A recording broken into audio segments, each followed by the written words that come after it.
All right, what is up for another episode of Want Some Screen with your coffee? Welcome to episode 6. Hope everybody's having a great day, having a super fantastic day. Let's get some coffee in us. Let's get this day started. Let's start it off on the right note. Also, I'm going to be doing a Night Screams live stream tonight. So be looking out for that. I'll have it posted up and scheduled here in just a little bit. So yeah, I hope everybody is having a great day. Uh, Going to just wait around for a little bit and get some people to trickle in here, and we'll see what we got going on today. Definitely gonna just have a chill moment, chill morning, a chill day. Let's see what's going on. I know everybody's working today and everything, so I don't know how long I'm going to go today either. I might just go for an hour. I might just go for 30 minutes. It all depends. It really all depends. Still waking up myself. Got some stuff to do today. Every day is a busy day. Wouldn't it be great if we just had a day to where we didn't have to do anything? We could just take the day off and just relax and have no expectations. And I think I need a vacation. I think that's what I need. I think that's what I need in my life is a vacation. So yeah. Oh, we'll give it about 10 minutes and see if anybody trickles in here. It is Friday. Everybody's still working. Still time for work and everything. So we'll see. I want to talk about some Scream today. Got a couple videos coming out later on today. Gonna have that posted up here in just a little bit. Thinking about starting a new series called What If series, but let's do it with our favorite horror movies. Similar to what Marvel did on Disney Plus, the What If series with Marvel and all the superheroes. And so I was like, why can't we do something like that for our horror villains or our favorite horror films? I think that'd be a great idea. That'd be so awesome if we could get like an animated series like that, and it be a what if series, or you don't have to call it that, but you could call it something else. But it could be just like, if this didn't happen, what if it went in this direction? Things happen in this way. I think that would be really cool. Why are we so limited with our favorite horror movies? Let's have some more fun with them. I think a what if series for our favorite horror movies would be super awesome. Like that'd be awesome. What do you guys think about that? Like the what if series on Disney Plus, like how they do with the Marvel characters and everything. What if we got a what if series for our favorite horror movies? For Scream 1, for Halloween, Friday the 13th, Nightmare on Elm Street, Child's Play, or Chucky, whatever you want to call it. Jeepers Creepers. That's what I'm talking about. I'd like to be a part of something like that. Kind of come up with your own stories and your own spin-off directions. Like that would be super awesome, y'all. This was I didn't have this stream scheduled until last minute. So not sure if we're gonna get too many people in this morning, but we'll see. We'll see who's all dropping by today. And we'll just play it by ear. Don't know how long I'm gonna go today, but we will definitely play it by ear. So just what do y'all think is being built in that sound stage for the Scream 6? What do you speculate? Let's speculate this morning.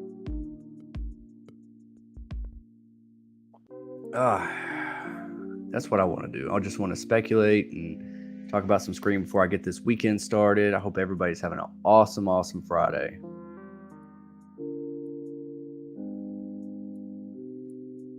Got to pick it up a little bit. There we go.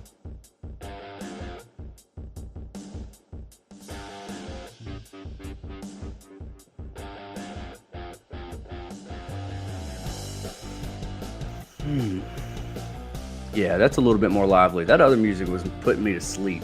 I don't know about y'all, but It's Friday.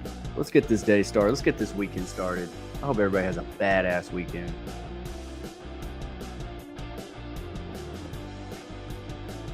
Yeah, like I said, this was not a planned stream. Kind of decided to do it last minute. Didn't have it scheduled yesterday or ahead of time or anything to let y'all know, but kind of just set it up.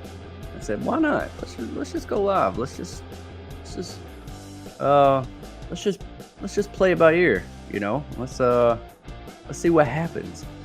But I want to theorize on some Scream this morning. Not sure how long I'm going to go. Probably for about an hour, maybe less. I don't know if I'm gonna do the full 2 hours today. Got some stuff to do. Got to get my weekend started and everything. So, busy. I wish I could just have a day to where I didn't have anything to do. You know what I'm saying? Like no expectations, just chilling, relaxing, and like I said, I think I just need a vacation. I really need a vacation. Got a couple people here in the chat. What are your Scream 6 theories, y'all? Let's speculate on some. What is being built in that soundstage? What do you think it is? Do you think it's a flashback? Do you think Stu Macher is back? Do you think Jill Roberts is back? Do you think it's a flashback to '96? Could it be a flashback to Scream 4, Kirby's house, or Jill's house, or something? Kristen Marie, good morning. Good morning, Kristen. I'm glad you're here. Welcome to the stream. I hope your day is going great. Hope you're having a fantastic Friday. And if I can make it any better, well, then that's a win in both of our books, because I like making people happy. I like to be happy. And you know what the key to being happy is? You got to find humor in everything. Not everything. I know that some things are made to be taken seriously, but you got to laugh. You got to have fun. The older we get, the more responsibilities we get, the more that shine that we had, and that shine just gets a little bit more dim. And you know what? We need to just brighten that back in all of us. That's the way I feel. And I hope everybody has an awesome weekend, awesome Friday. I'm glad you're here, Kristen. Kyle Brandon, welcome back, Destin. Yeah, thanks, buddy. Yeah, I should have had this scheduled last night. Kind of stayed up a little too late last night. Was kind of binging some stuff. I've been trying to catch up on a lot of stuff that I had that, whenever I was working overnight, I didn't have the opportunity to watch too much. So I'm catching up on a lot of stuff, and then I got a lot of stuff going on during the day with this whole move and all that. So yeah, thanks, Brandon. I'm glad you're here, Kyle. Krista Marie, I think it's for flashbacks. I do too. I honestly do. I think it's for flashbacks. Could they be building the Stu Macher house again? Or could it be Kirby's house? Are we going to get more flashbacks to Scream 4 because we got Kirby back in this? And I know that some people are possibly thinking that Jill's back because Emma Roberts has been seen about 25 to 30 minutes away from the set. So I don't know. We will see. But they need something after that Nev Campbell bomb. We need something to bring us out of this rut. We need something that's gonna bring us up. They should have saved that Kirby information after we found out that Nev wasn't coming back, just so we were on a good note right now. So right now we're just kind of like, we're getting a little bit of casting news here. We're getting some added people and stuff like that, but nothing to really get us excited yet. Jen Warner's in the house. Good morning, Jen. How you doing this morning? You want some Scream with your coffee? Yeah, I'm glad you're here, Jen. You're always welcome. Krista Marie, maybe flashbacks to the original and Scream 4 stuff. That would be cool if they were doing like. Maybe they're building two houses in there. Maybe they're tying 96 in with Scream 4. The original Scream 4. I always said that I thought that it would be really cool if we got and this would be a way to bring back everybody and kind of de-age them. If we got that opening scene of like, well, not an opening scene, but that part where Billy shows up at the front door and Stu Macher's there, and then Randy shows up, and there's Sydney, and Sydney's screaming out for Tatum and everything. if we recreated that one little scene, because everybody was kind of in the same scene besides Tatum. Bring everybody back, de-age them. Billy shows up, and what's Leatherface doing here? He came to make up. There goes my chance with Sid. Damn, as if, and then you see Billy and Sydney walking up the stairs, and the camera slowly pans over, and you see Christina Carpenter, the Carpenter sisters' mother, standing there watching Billy go upstairs with Sydney, and that triggers something in her. That's what kind of makes her go crazy, and because she had a thing for Billy as well. Maybe this put a vendetta on Sydney, and we find out that Christina Carpenter is was a part of the killings in 1996 with Billy, but just Stu never knew nothing about her or anything like that. It was just kind of like Christina Carpenter was his side chick or something, and Billy was a wolf. He was talking to girls over here, talking to girls over there. Or you could do a scene where I've heard people speculate about the scene where Billy just got out of jail, and Sydney runs into him at the high school in that hallway, and she runs off. That conversation doesn't end on a good note, so she runs off to the bathroom, and then we hear something like Chrissy. I need to rewatch that movie because somebody has brought it to my attention that someone yells Chrissy, and some people say that could be Christina, because that's short for Christina, Chrissy. And then you could see him, when he goes stupid, and walks away. Maybe he runs into Christina Carpenter there. Maybe Christina Carpenter was down the hallway just watching Billy and Sydney this entire time, getting jealous and stuff. What do y'all think about that? Kyle Brandon, I hope they show Kirby crawling out of that backyard. Yeah, I do too. Kyle, I think that what I would like to see is, if you remember in Scream 4 when Sydney opens up that basement door and says, screams out Jill or hello, I can't remember. I think she yells out Jill, and you hear a door shut down there, and the next thing you know, little baby back bullshit Charlie snatches our Sydney up and acts like he can overpower her. And the door closes. If we get a recreation of that, we see Kirby still laying there, and then she gets in the door, and she was the one that shut that door down there. And then when the paramedics and the police show up to the scene, they open up that basement door, and she's just laying there, like there's a trail of blood from that door all the way to the stairwell, and she's laying there with just a little bit of life in her, and she's just kind of reaching up, like help, and they're just like, we got a live one over here, or something. I think that would be cool. That'd be super, super cool. But yeah, I want to, they're gonna have to touch on something there, just a little bit. But with Kirby coming back and having them Easter eggs with Woodsboro Soul Survivor or whatever, and then right below that in Scream 5 they have the video that says, did the real Stu Macher die or survive or something like that. So they're already planning these things, so they might. I'm still holding out hope that Stu will come back somewhere, if not this one, the 7th one, or the 8th one. Who knows? The next one could be a 2-parter, part 1, part 2, or they might just keep on going with it, until it stops, it slows down in money. That's when they'll probably, all right, we need to end this, at least this one, and then we'll pick it back up in 10 years or something. I just watched a girl I babysat graduate from high school. Oh wow, yeah, that's always crazy. Sometimes I run into people, that were kids. I have friends that had little brothers and little sisters, and they were just babies or 3 years old, 4 years old, and now they're grown. It's geez, what? Am I really that old? It's crazy. Kyle Brandon, I'm kind of getting nervous with adding all these new characters.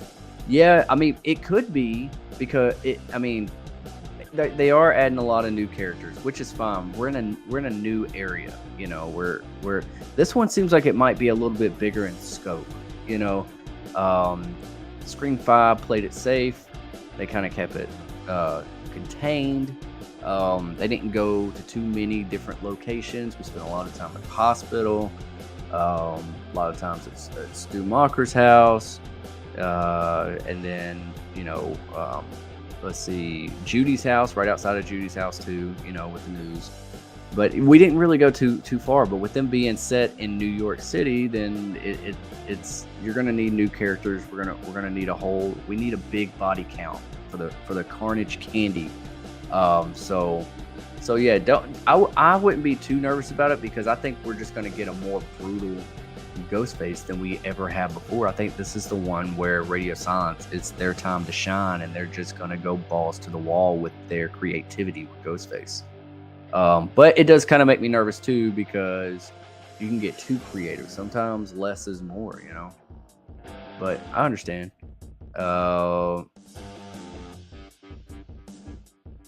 Yeah, when something like that, it definitely does, Jen. But we're not old. Promise you that. We are just getting started with our lives. Enjoy every day, every single day, and don't worry about what people think. Don't worry about other people's opinions or anything like that. Just do you, boo. Had to get some coffee. I'm still waking up, by the way. Trying to get these gears turning. You know what I'm saying? Where was I? This thing just jumped again. That's what happens sometimes. I get lost in the chat. Got about 5 people here. You know, if you haven't hit that, about 6 people watching right now. So if you haven't hit that like button, please do so. It helps out this stream a lot. I'm gonna do. I said it earlier, but I'm going to do a Night Screams Tonight stream. 10 p.m. Central Standard Time, so be looking out for that. Just kick back with me. We're gonna hang out, you know.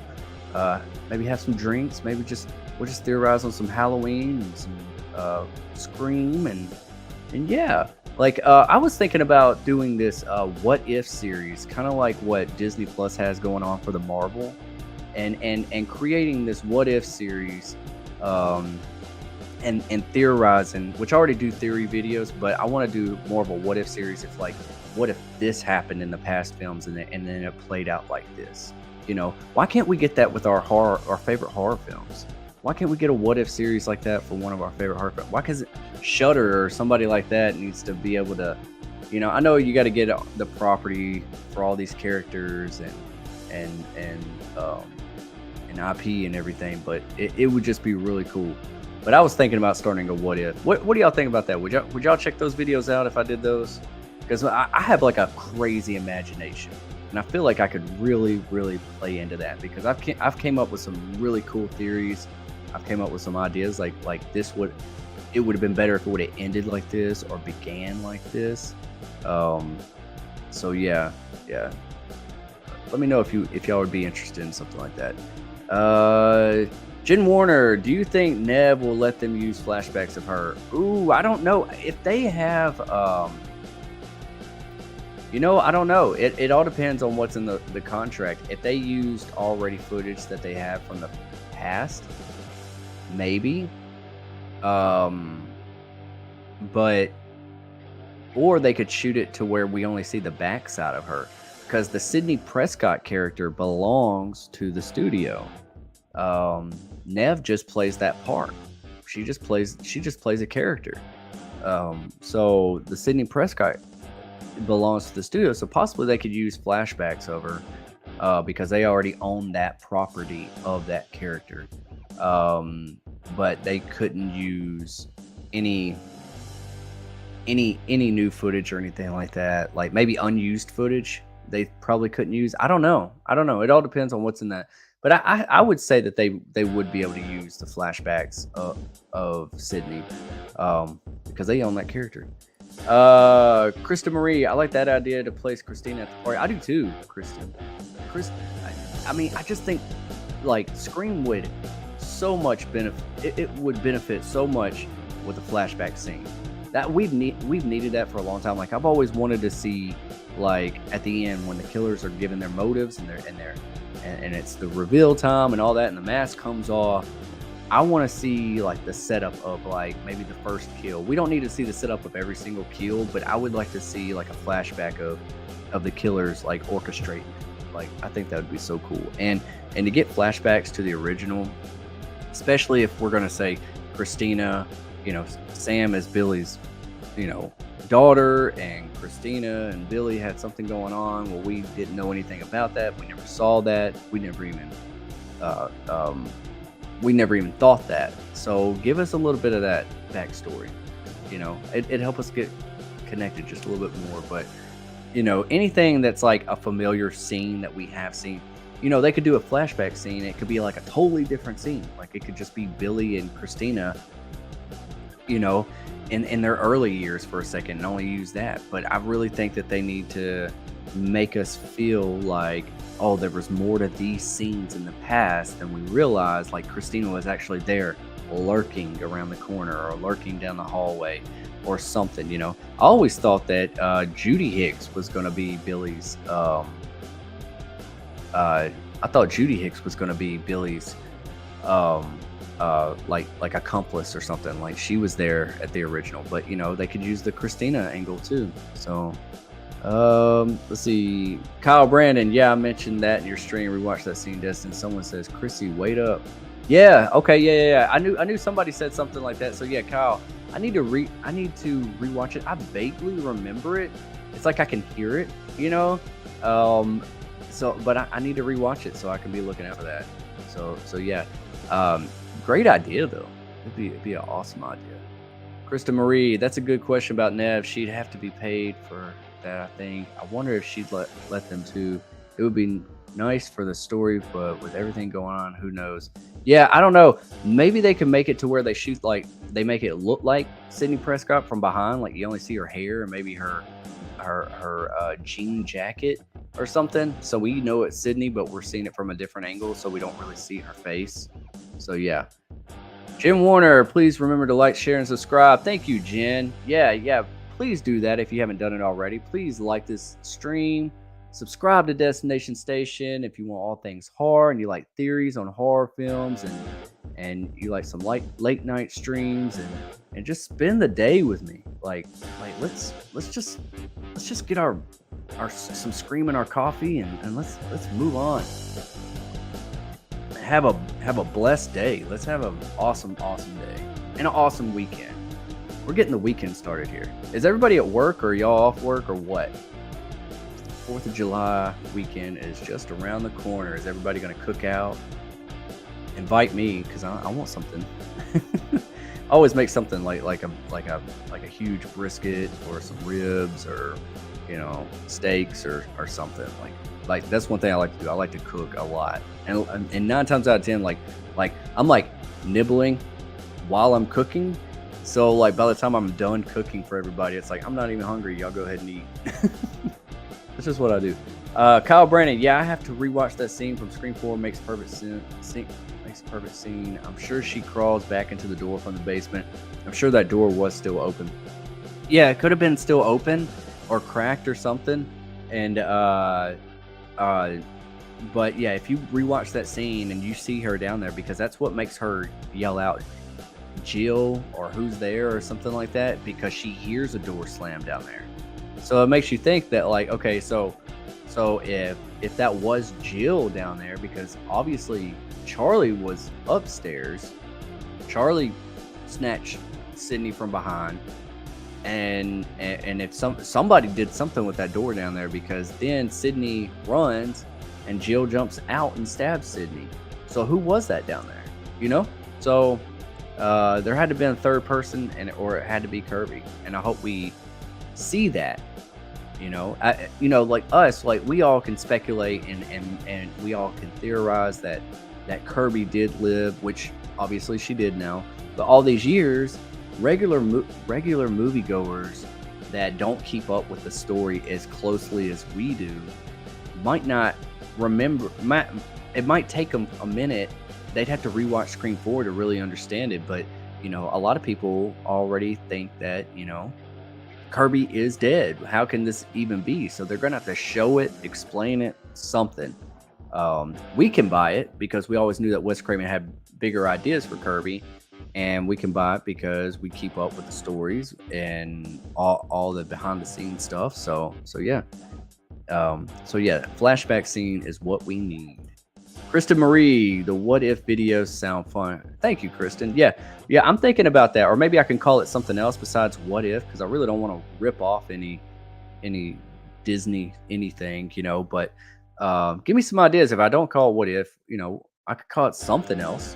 But I have like I've it's kind of like fan fiction almost, you know, except I'm making it in a video form, and it's just how I think that it would play out. Like, I've theorized about how it would have been so cool what if it was really Cotton Weary that actually got away with it all, and like instead of if Cotton didn't die at the beginning of Scream 3 and we got Cotton Weary, we've already grown to trust him. He's got his fame with 100% Cotton Show, and then you get into the finale of Scream 3 and think about that reveal. If that would have been like, if Cotton's like, all right, Sydney, we need to go, and he like grabs her by her jacket or her arm or wrist or something, and she tries to run off, and then she looks back, she's like, what? And he goes, I'm sorry, Sydney. You did see me that night with your mother, and I did do what you think I did, but he just got away with it. He just completely got away with it, and this was his time. Like think about like how crazy that would have been, because it would have been like, oh wait, Cotton really is the Maureen Prescott's killer, and he just kind of got away with it with just the way everything happened with Billy and Stu, and then we had the killings on Windsor College, and he had nothing to do with Billy's mom or Mickey. When he showed up, he was kind of like a heroic. He kind of saved the day a little bit, intervened, and he didn't have nothing to lose. He was just like, well, I didn't do this, so that's why he went along with it, and he got his fame with it, becoming the hero. The villain became the hero. He got everything that he wanted, but he was still crazy. He still was the original mastermind. Like, that would have been a really crazy ending to Scream 3. I don't know. I just thought about that. But what if I created like a what if series of something like that, or other angles that we could go, if we could branch off of Scream or Halloween or Nightmare on Elm Street. Jen, I am not working. That is great. I'm not working either. It's good. You get to be off for the whole weekend. Enjoy your weekend. I hope you watch some scary stuff, and I hope you have an awesome weekend. Jim Warner also says, I shared this stream on my social media as always. Thank you, Jen. I very much appreciate it. I got to get some moderators, Jen. I know you have mentioned that you're willing to be a moderator. I think Rawhead Nick is in the house. He's also agreed to be a moderator. Appreciate that. So I'll probably have you two being moderators, and maybe pick a couple others. But yeah, thank y'all. I'll definitely probably get that started sometime Monday, early next week. So yeah. But thank you, Jen. Thank you so much for sharing this. That's awesome. Share this anywhere and everywhere y'all can. Like that would be great. That would be awesome. And I hope to see everybody back also for Night Screams tonight. 10 p.m. Central Standard Time. So yeah. Rawhead Nick, let's get those likes up, folks. Thanks, Nick. What he said.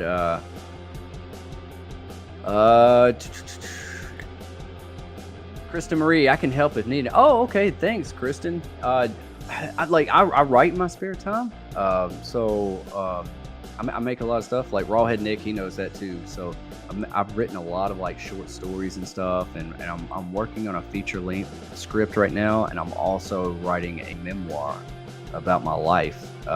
So yeah, more of that later on. But yeah, definitely, I would love to like bounce around some ideas. Hit me up on Instagram or something, and we can shoot some ideas back and forth, and we can definitely do that. Like that's what I like to do all the time is like I can get really deep on like for instance like how a movie should begin. Like I feel like Halloween Ends should begin just like this. And we'll transition to some Halloween here in just a second. So we'll go back to Scream. I mean, but right now let's talk about this. Halloween is opening up, right? Halloween Ends opens up, and we always at the end of Halloween Kills, we always said, how the hell did Michael Myers get past all them paramedics, get from all the way from that street all the way back to the house, upstairs, in there where Karen's at? How did he do that? Like but if we open up the movie of Halloween Ends and we see like Michael right after he kills Tommy Doyle, but we get a POV shot of this time, like the original John Carpenter 1978.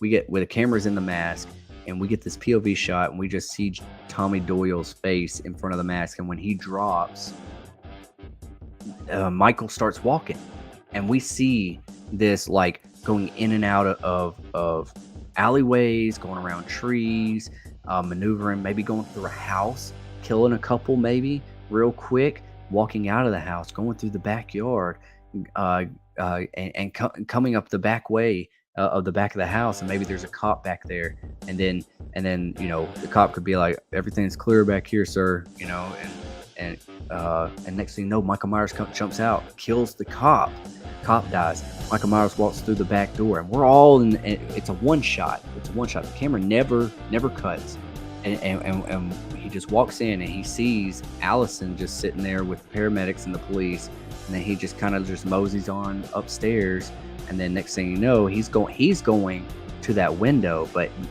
he gets surprised because Karen is there, and he comes up and he comes up behind Karen, and we already know what's going to happen. She turns around, he starts stabbing her, just like he did his sister in '78, and just this entire POV shot, and it's kind of like also a throwback to Psycho a little bit, and it's just him just dropping her, and then like him just staring out the window, and then the camera transitions to the outside of the window, and we get that John Carpenter score, and the camera comes back from the window, and then we still see the paramedics downstairs. So Michael's up there, did that business, and everything is still there down below, and boom, Halloween Ends comes on screen.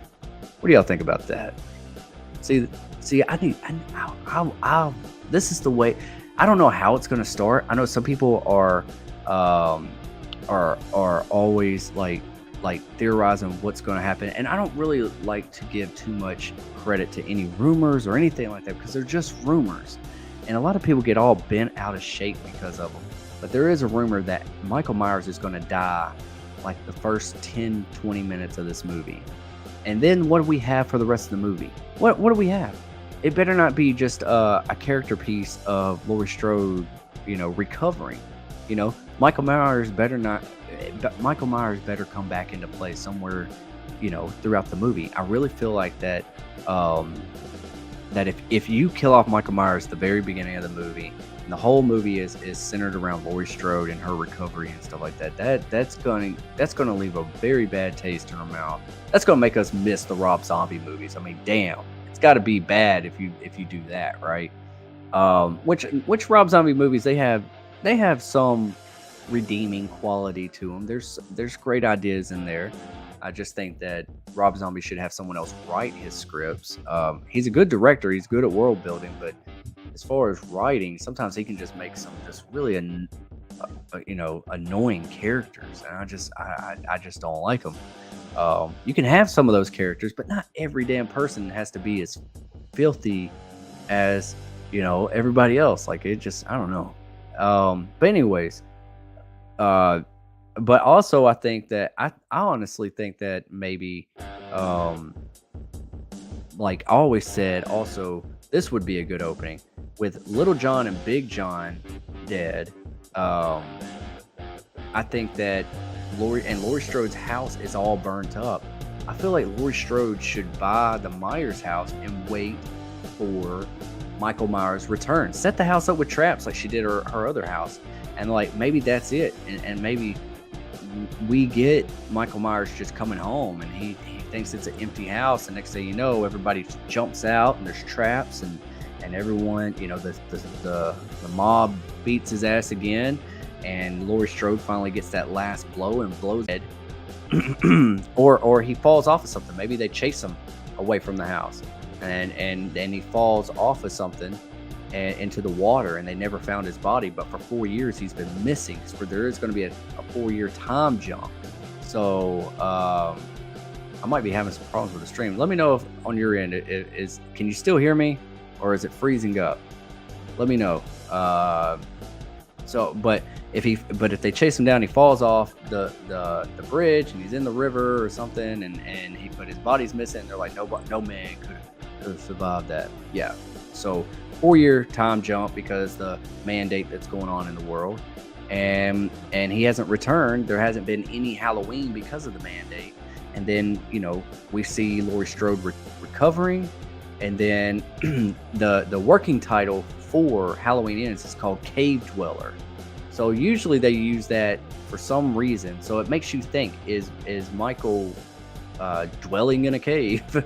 So if he is that underneath the radio tower? Is that in the woods somewhere that you know that he's been staying this entire time? And maybe, you know, he's secretly killing people and dogs. Like, I thought about a scene like somebody walking with their dog, you know, on a trail or something, or the dog gets loose off the leash and runs into like a dark cave, or, you know, and you just hear, "Arr, arr, arr," you know, and then and Michael's just like, "Max," you know, or something, and either the character just gets spooked and just runs off, or the character goes in there to try to find the dog, and that's where Michael's been this entire time. And then maybe that'd be one kill to just let us know, oh, it's coming. And we keep seeing the dates, like Halloween is approaching, and hey, and we could hear on the radio tower, "Hey everybody, we haven't had a Halloween in 4 years. You know, this one coming up is gonna be a big one. Blah blah blah." That's what I really think that the radio tower is gonna be. Is like, we're gonna get a lot of voiceovers of the radio tower, just like getting the Haddonfield Spook Fest back on track. You know, maybe it's Busta Rhymes in that radio tower. Could y'all live with that if that was Busta Rhymes up in the radio tower, not playing Freddy, not playing his character from Resurrection, but just being a DJ. Yeah. Kristen Marie, I can help you mod if you need people. I'm always home. Okay, Kristen, heck yeah. Thank you so much, Kristen. I'll definitely keep you in mind. I'll probably start it off. Reach out to me on Instagram, and I'll probably start it off on Monday or Tuesday. So yeah, we'll start that right there. You, Jen, Nick, that's a good start. You three, maybe we can get Carrie Cray Cinema. Maybe we can get her up in here. Maybe Kyle, whoever else decides to. I don't know. But yeah, thank you, Kristen. Thank you so much. I appreciate that. Rawhead Nick. Oh man, the original first-person view with the eye holes and the peripherals. Yeah, dude. Hell yeah. That's what I'm saying. Let's get something called back to that. I want to see that. Like open it up like that, because that's how the original was opened up. Let's open it up and answer that question of how did Michael get from point A to point B. I think that would be really cool. Boom.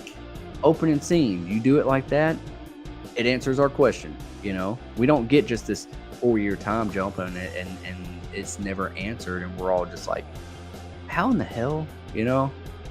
Kristen Marie also says POV shots would be epic. Yes, it would, Kristen. Yes, it would. Kyle Brandon, Destin, I think this is very interesting, but if you look up Halloween Ends on IMDb, Karen is not on the cast list at all, but if you Google Halloween Ends, Karen is on the cast list. Yeah, I mean, they could still use, like, you know, stock footage, you know, like footage that they never used in Kills, or they could just do it to where you don't really see Karen's face through the POV, you know. He does come up behind her, and I know we get like a, you know, like her face to the side and stuff, but they could shoot it to where they could have like a stand-in person to wear that Christmas sweater, and we just see it from Michael's point of view, from the back. You know, you don't really have to use, her, but I mean, also they hide stuff on IMDb. They hide stuff to where like they don't want you to know. You know, so um, so yeah.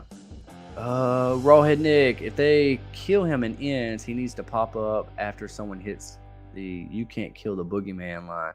Yeah, yeah, they do.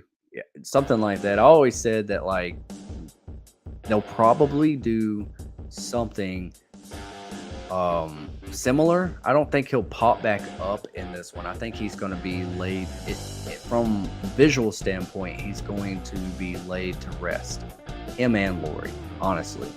I mean, they could let Lori live, but I think they're both going to pass. I think neither one of them are going to get up this time. And I think that at the end credit scene, all we need is just a little bit of breathing, like before that John Carpenter score comes on, just to give us that, hey, oh, there's a little bit of life left in him. We can hear him, like him breathing on the phone in 1978. Or, I always say that you got to get that mask off to end up killing Michael Myers.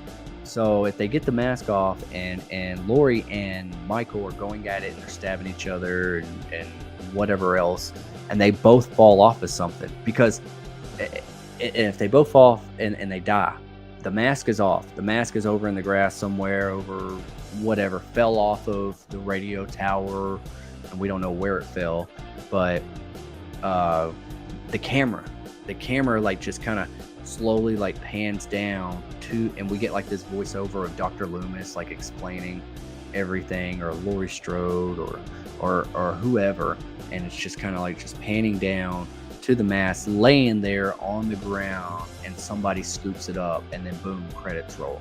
Like, we don't know who just grabbed that mask.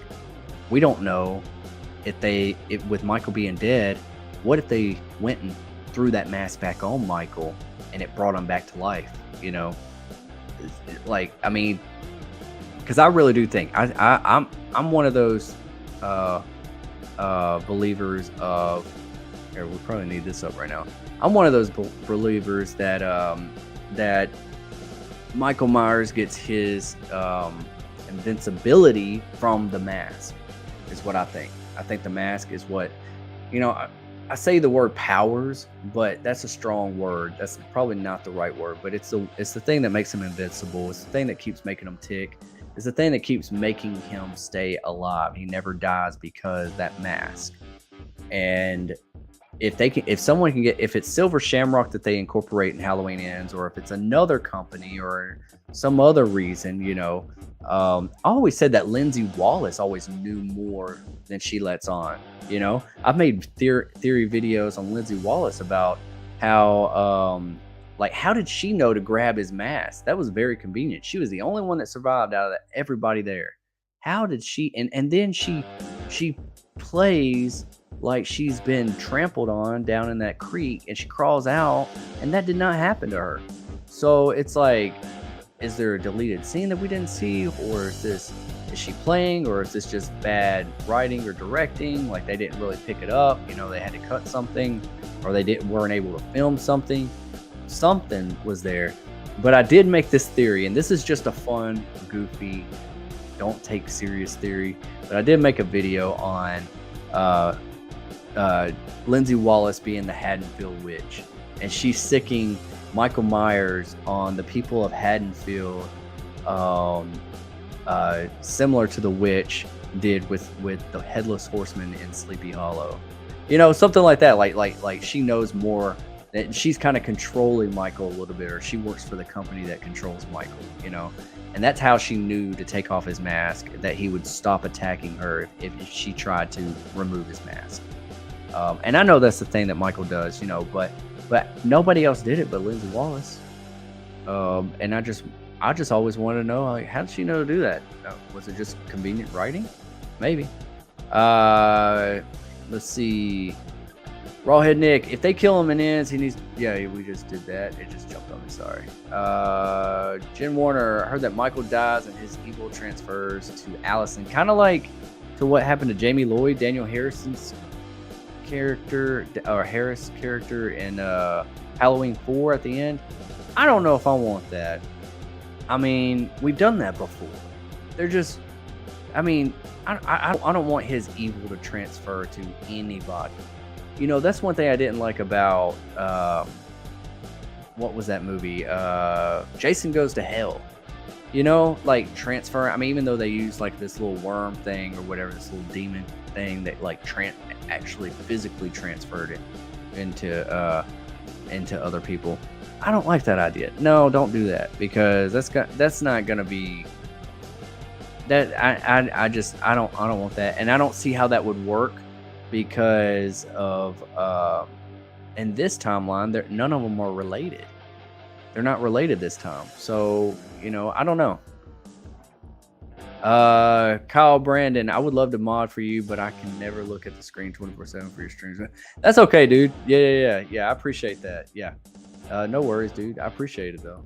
Kyle Brandon, yeah, I think they may show the killing again or something from kills. We do need something, you know, with the 4-year time jump. We need something that, you know, that he's because what are they gonna do? Because what I mean, if they do a 4-year time jump, are they just going to assume that the mob killed him out there in that street? You know, because once they discover Karen's body, they're gonna know that he's not dead. So that's what I'm saying. It's crazy. I don't really know how they're gonna do it, and I hope they don't give it away in the trailer, because I want to be surprised. I want to see it with fresh eyes. I knew too much about Halloween Kills whenever I watched it. A flashback scene to 78 would be cool again. Like, I kind of like that. I almost want to see a whole movie like that. You know, like that'd be really cool. Kyle Brandon, Destin, have you seen the alternate endings to Kills? I personally like that better. Yeah, where Laurie Strode is on the phone with Michael, and then she grabs the knife and is going down the hallway. When I saw that in the trailer, I was like, that's the last shot of the movie. That's the very last shot in the movie. The only thing is, I thought that Michael Myers was going to make it to the hospital, and I kind of still wish he still did, you know. And we got like a more intense version of Halloween 2, where Michael does make it to the hospital, and it'll be almost kind of like at the end of Halloween Resurrection, where Michael like wakes up with the burnt mask on his face, even though that movie is not great at any means, but it would still be kind of like you're almost like picking up right there as well. Or for us, you know, we get that hospital stuff, which we've had it before in the past, but I would like to see a more extended version of it. Like, I always thought that like the mob was going to take Michael down, and then the paramedics were going to put him in the ambulance, and they were going to bring him to the hospital, exactly where Laurie Strode's at, and he was going to be down there in the morgue or something. He comes back alive. He gets back up, and he starts slaughtering everybody, and then that leads into Halloween Ends, to where Laurie and Michael are going at it in the hospital. And this time, can you picture where like everyone's going crazy, and there's like a bunch of people in the hospital, and you got Michael on one end of the hallway, you got Laurie on the other end, and Michael's just slashing everybody, and everybody's just scattering like crazy, and he's just killing everybody. And then that would be a callback to Halloween 6, when he did that slaughter to all them doctors and stuff. And Laurie's trying to push everybody out the way and trying to get to Michael, and it's like, run, you know. And then next thing you know, man, they both just like go at it, you know. Wouldn't that be cool for the end of Ends? I don't know if they'll do any hospital stuff, but yeah, I kind of wanted to see that in Kills. Extron Game is in the house. Hey everyone, what's up, Extron? Welcome to the stream, man. Glad you're here. Extron Gaming says, imagine Michael gets killed without his mask, confirming that he's weak without his mask. Yeah, that's what I was just touching on, was like, I really do think that, you know, if you get his mask off, he's going to be more vulnerable. He's going to be able to actually take damage, and he's probably not going to be able to get back up. you know. But what do you do this time? How do you kill Michael Myers this time? Do you chop his head off? I don't think they will do that again. Do you blow his head off with a double barrel shotgun straight, real close to the forehead? Just blow it completely off. You put him in a wood chipper. What do you do? What do you do this time? Or is it going to be something a little bit more realistic and simple? Like not as intense as that, but like, you know, we all know that, oh, his mask is off now, and maybe they use the mask as bait or something, kind of like they do in Kills, but this time he doesn't get it. He can't put it back on, and this time they just kill him. They kind of do. Laurie does, you know, just stabs him up, and he starts bleeding out, and maybe just stabs him like right here, you know, with his own knife, or right here in the forehead, you know, something. But this time we know he's not getting up because he doesn't have that mask. And do you destroy the mask afterwards? Do you throw it in some flames and let it just melt and burn up? Or should we let the mask survive and let somebody, and we don't know what happens to the mask, so it could so someone else could put it on, you know? Maybe Allison puts it on. Ooh. Let's see. Kyle Brandon, I don't know why they didn't use that alternate ending. I liked it. It was like a callback to the phony answer in 78, but how he knows to swipe on. Yeah, I think they changed it whenever they realized they had to do a 4-year time jump because everything got, you know, postponed because of what happened was what was going on in the world. So that's the reason why they didn't go with that, because I think the Halloween Ends that we're getting now, it's not the original idea for Halloween Ends. That's what I think. I think that alternate ending was going to be because of they were going to lead into it. I think Halloween Ends was going to take place in the same exact night, like 18 kills and ends was all going to be in the exact same night, but they changed it whenever they realized they couldn't do it because they had to postpone the movie. So they were like, we're going to do this other story, and it's a 4-year time jump, and so yeah.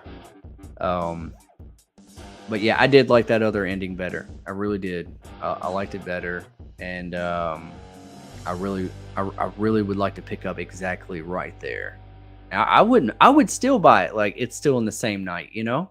Like I mean, they, even though that things got postponed and stuff, I still wouldn't mind it still being in the same night. I don't think they really had to do this 4-year time jump stuff. Krista Marie, as long as no one says Evil Dies Tonight in the next one, I'll be happy. I know. That was probably the only thing that I did not know about Halloween Kills before I went into it was Evil Dies Tonight. You know, turn that into a drinking game. Every time somebody says it, you know, take a shot. Which they really don't start saying it until about 30 minutes into the movie. But once they do start saying it, it's like the cat's out the bag. It's like everybody's saying it. It's like, geez, come on.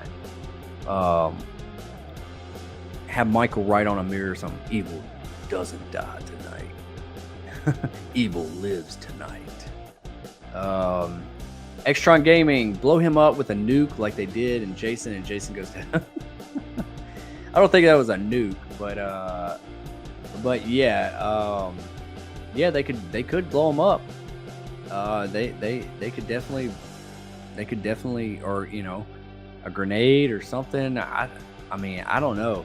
I mean, because like if you get the way I feel, like it's a very thin line here because you don't want it to turn into an action movie. It's gonna lose that mystique. You don't want to start bringing out shotguns and grenades and RPGs or whatever, you know, landmines and stuff, like doing this whole trap with all this military equipment, you know, like I don't know. I just don't like that idea. I think it still needs to stay scary. I think it still needs to be like a little bit more realistic. But I don't know how. Really, the way I would like to see it end is okay. And Halloween 1978, at the end, when Dr. Loomis put 6 shots into him, and he falls off that balcony. and he looks down. Michael's laying there in the grass, right? And then when they get back down there, he's gone. He's gone. Okay, so in Halloween 2018, Laurie Strode does a similar thing. Michael throws her off the balcony. Laurie's laying there. When he looks back down, she's gone. So they've both done this. So what would be poetic is them both, like, maybe his mask is off and it's dark, so we never get a clear, view of his face. But they're both going at it on a balcony of some sort, maybe the top of the radio tower, maybe on the bridge, maybe wherever. I don't know, wherever they decide to do it. Maybe, and they're just stabbing each. I mean, they are like going at it. I mean, they're talking about necks. I'm talking about like they are bleeding and they're fighting to their last drop of blood, last bit of life in them. And when they fall together, and it's from a very tall height. It's from really, really high up. And when they fall, they land next to each other. And the camera's so far back, we can't really make out, James Jude Courtney's face or Michael's face or anything like that. And then, our surviving cast, Allison maybe, is standing there, and she's looking over at her mom and Michael next to each other, and looks the other way, and then looks back, and neither one of them get up this time. It's like a long shot of just them just laying there, so we know that, like, oh, neither one of them are getting up this time. They're both dead this time, and Michael's mask is off, so he does die this time. They both die right next to each other. And then Allison takes the money and does what her grandmother always wanted her to do, is get the fuck out of Dodge. She finally leaves Haddonfield, leaving the city limits, getting out of here and going on vacation, going on a trip, going to college, whatever. And that's another thing. Now that I think about it, 4-year jump, and how old Allison is she going to be in college this time? Is she going to be at home? Is she going to be back and visiting her grandmother for like break? Or maybe the whole movie she's struggling trying to get back to Haddonfield to help her grandmother. Extron Gaming, how bad would his mask look in Halloween Ends? Because we know that mask has been through hell at this point. Yeah, I know, it is going to be crazy. It really is. I could see some like more marks and stuff like that on it. Maybe a little bit dirtier, like it's been like mud and dirt has dried up on it. It's just weathered. Really, it's like more weathered than what we already got. So this time he looks really eerie. Extron Game, it would be realistic for the SWAT team to come after him at this point. Yeah, maybe they might be staking out his house, and when he does return, they take him out, and then after that they bulldoze his house so he has nothing else to come back home to. Or or at the beginning, like I know originally I heard rumors about that they were going to bulldoze his house or burn it down or something, so he doesn't have anything to come home to. Because that's all he's trying to really do is get back home. And if he doesn't have a home to come back to, then he has to dwell somewhere. Maybe that's where Cave Dweller comes in, where he's cave dwelling because he doesn't have a home. The cave is his new home, and he's under Haddonfield, and he's in the sewers. I don't know. Kyle Brandon, we'll remember. He will have blood splatter from Karen's killing. But yeah, he will. That would be cool. Like dried up blood all over his mask. Like maybe if it's not just his blood, it's his victim's blood. It's Karen's blood, and it's kind of just like got dried up red spots all over it. That'd be super sick. I like that idea, Kyle. Hell yeah. Yeah, it's always fun to theorize about all this stuff, because like it's right around the corner.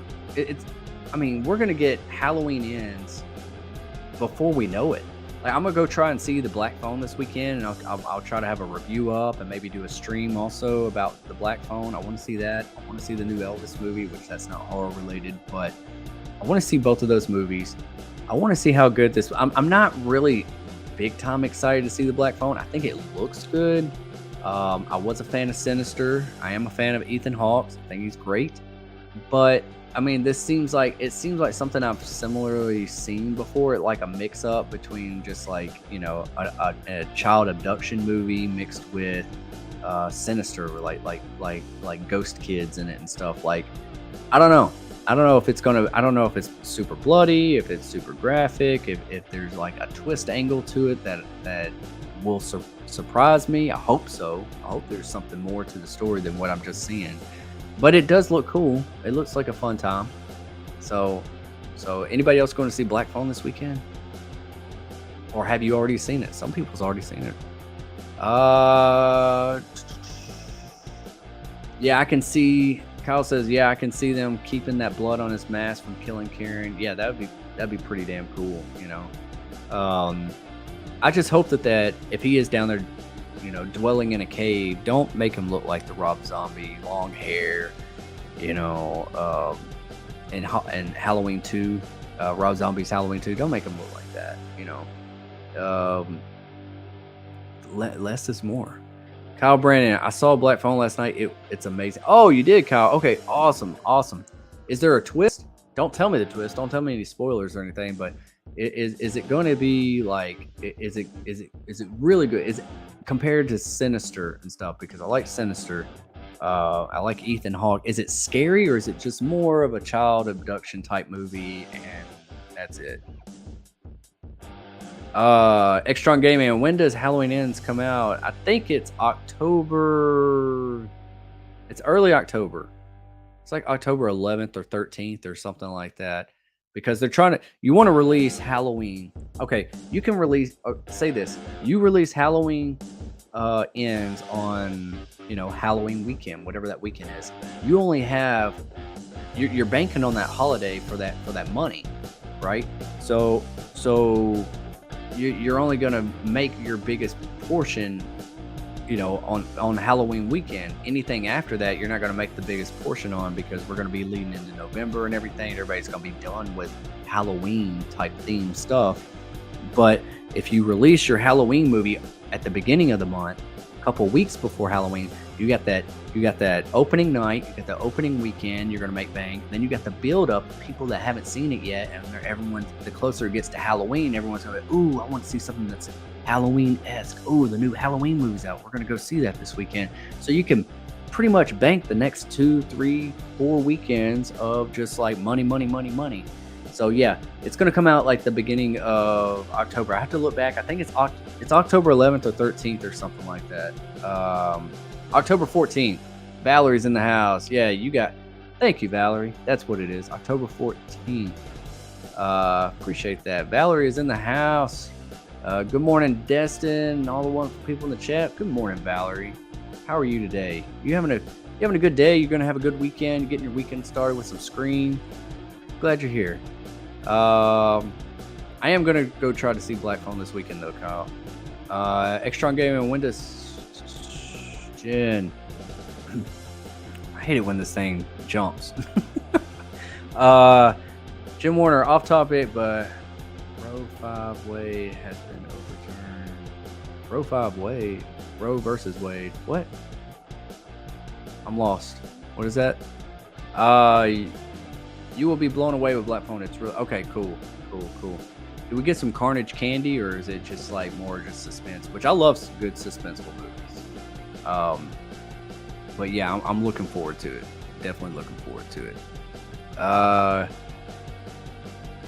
Valerie. Kyle Brandon, no twist. Definitely has a supernatural aspect to it. It's more of a thriller, mystery. Few horror aspects. I really enjoyed it. I would usually say, okay, cool. Seeing Elvis tomorrow. Yeah, Elvis looks really good. I kind of wanted to see that with my dad. He's a big Elvis fan. And you know, I live right here outside of Memphis, Tennessee. So like Graceland is like right down the street. Pretty much. Let's see here. Kyle Brandon, definitely my favorite Ethan Hawke movie. He was amazing in Black Phone. Never seen him play a character like that. Oh, really? It's your favorite Ethan. That's speaking something. Because Ethan Hawke's got some really good titles. He's got some really good projects under his belt. So yeah. All right. You got me intrigued. looking forward to it now. I'll probably go see it either tomorrow or Sunday. Hopefully I can find time this weekend. Definitely go see it this weekend. Extra on Gaming, do you think Nope will be good? Nope. No, I'm just kidding. Possibly. It looks a little bit too comedy for me from the trailers. I kind of wanted it to be more eerie. But they lay heavily on some, some humor, some comedy. There's a different tone to it than it was for his other movies. I don't know. I do want to see it. I'm very interested in seeing it because I do like a good alien movie. I just hope it isn't comedy dumb. I know there's going to be probably a good twist to it. Hopefully we do get to see the aliens, and hopefully the look of the aliens is scary.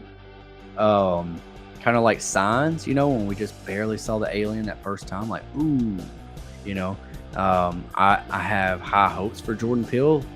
I think he's awesome. I think he has a great mind.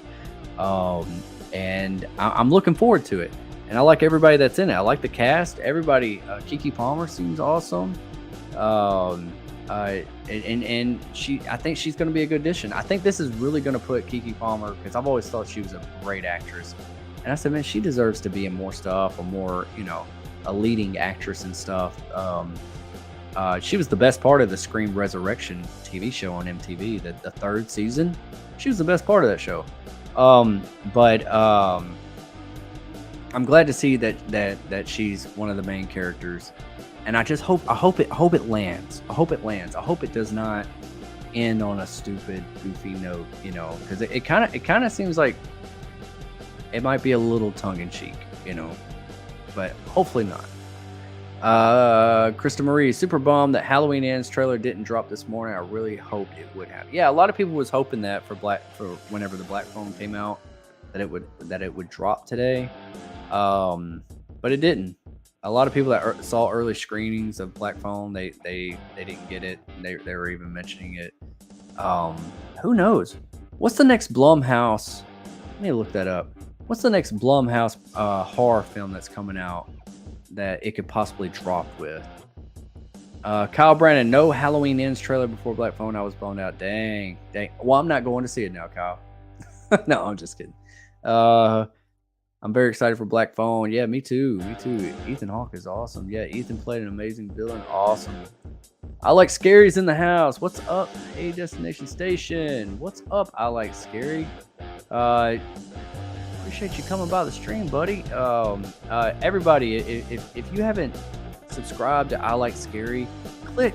It's an easy click away. Subscribe to I Like Scary. Great content over there. Great horror content, Halloween content, just all around, just a good channel, just to be a part of. And we're all in the same community, so let's show some love. And yeah, great channel. Extra Game Kristen. Oh, okay, September. Wow, that's gonna be really close. Can't wait to see Black Phone also. Me too. I Like Scary. Like, I'm really wanting to see it. I kind of forgot it was coming out this weekend. I thought it came out last weekend with all the other reviews that were coming out, but everybody was just seeing it early. I'm hearing it's really good. I'm hearing that it's really good. So I got high expectations. Got to go see that and Elvis. And so yeah, two totally different movies, but okay, this just jumped on me again. Let's see here. Kyle Brandon, I think Nope is throwing us off with the comedy and the trailer with the music being played. I think it will still be a horror supernatural type. Yeah, I'm hoping so. I'm really hoping so, because it's got some beautiful shots, like the camera and everything, and like just everything that's happening, like everyone just like getting sucked up and everything. That's a really cool effect. I kind of like that. I just, I don't want it to be too CGI heavy and just too goofy, And then I do like the whole angle with the guy, like, oh, we're gonna catch some stuff, and he's kind of like the Mr. Know what to do type guy, like I don't know. Like, I hope there's a cool twist. If there is a twist, is it just aliens and it's just a straightforward movie, or is it going to have like a really good twist? I hope it does. Because that's what I expect. When I watch a Jordan Peele movie, he's becoming like the new M. Night Shyamalan in some ways. So yeah. Kyle Brennan, what's up? I like Scary. Yeah, I like Scary's in the house. A lot of love for I like Scary. Good. Denisha Lane is in the house. Good morning, Denisha. Hey everyone.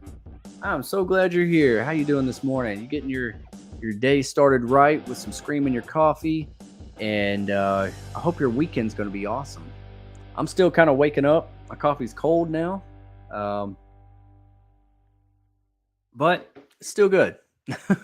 I need something a little bit stronger though. Sometimes like I just need a good monster. I got to go give you some monsters, like a good energy drink. But yeah, good morning, Denisha. Glad you're here. The trailer is dropping. Okay, Extron, you think it's going to drop in September?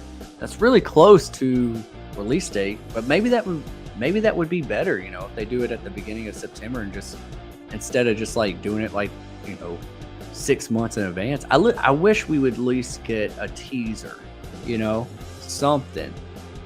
We don't have to get a full-blown first trailer, but let's get something. Give us something. That's what I want to see. Also, if you're just getting in here and you're just being a part of the stream, hit that like button for me, please. It helps me out a lot. I appreciate it. So yeah. Also, tonight I will be back at 10 p.m. Central Standard Time for Night Screams. Gonna have a live stream tonight. So yeah, if you want to come back and spend some time with me and talk about some Halloween and some Scream, come on. So yeah, let's see. This thing went.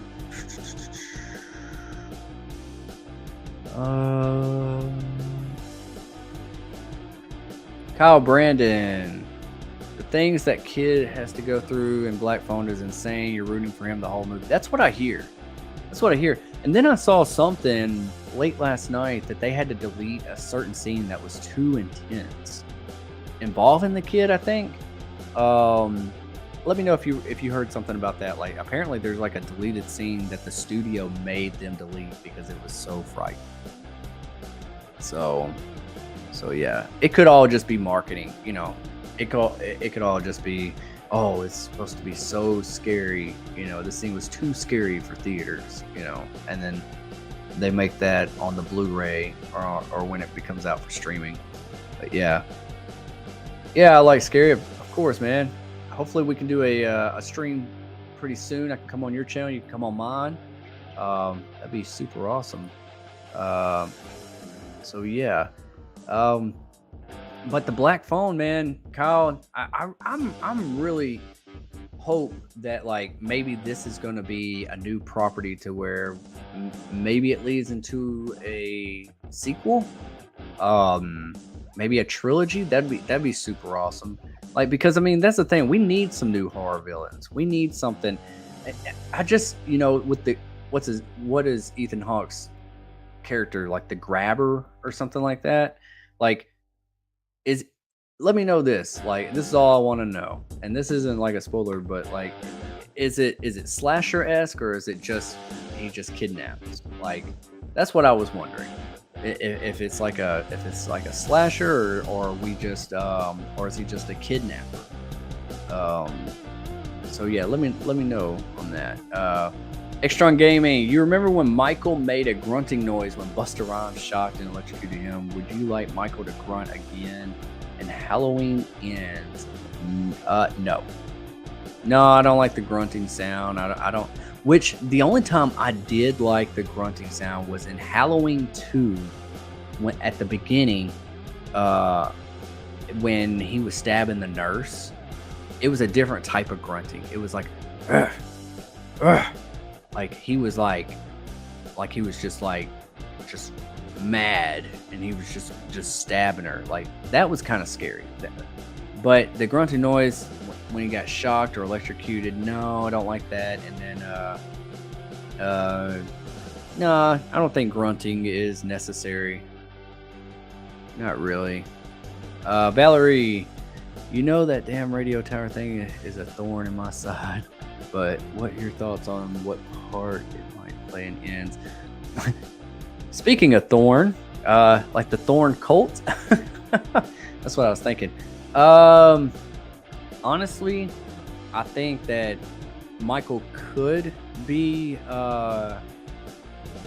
he could be controlled by it. Maybe there's a link between the mask and the radio tower. I mean, it's not exactly how I want it to be written out, but they are emphasizing on this radio tower.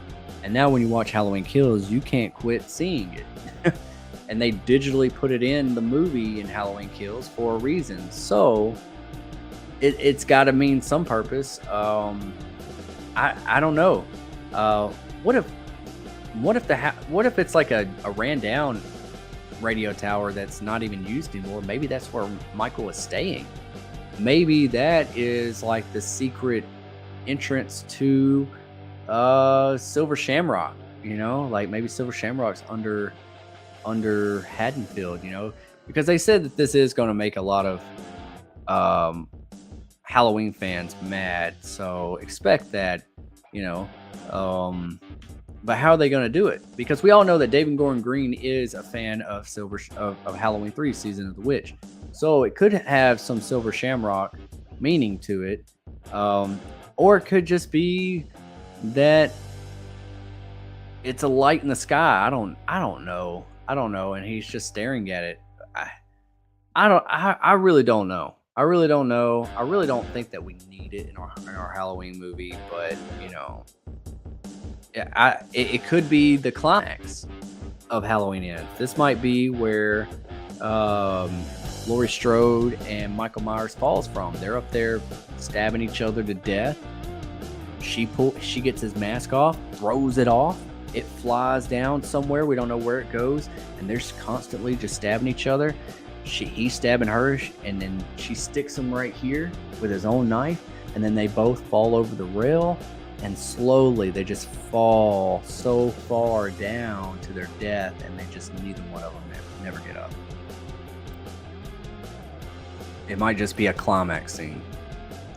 I like scary, definitely, man. Just let me know what works for you. I know you're in the middle of a movie. Yeah, thanks, man. Yeah, I am. I am in the middle of a movie. Lot of stuff to do right now.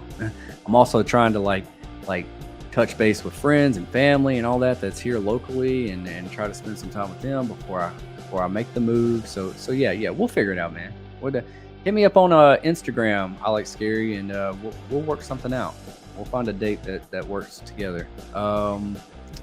Extra on Gaming. It was funny when Jason was grunting and Jason Goes to Hell, mainly because he was already a zombie at that point. Yeah.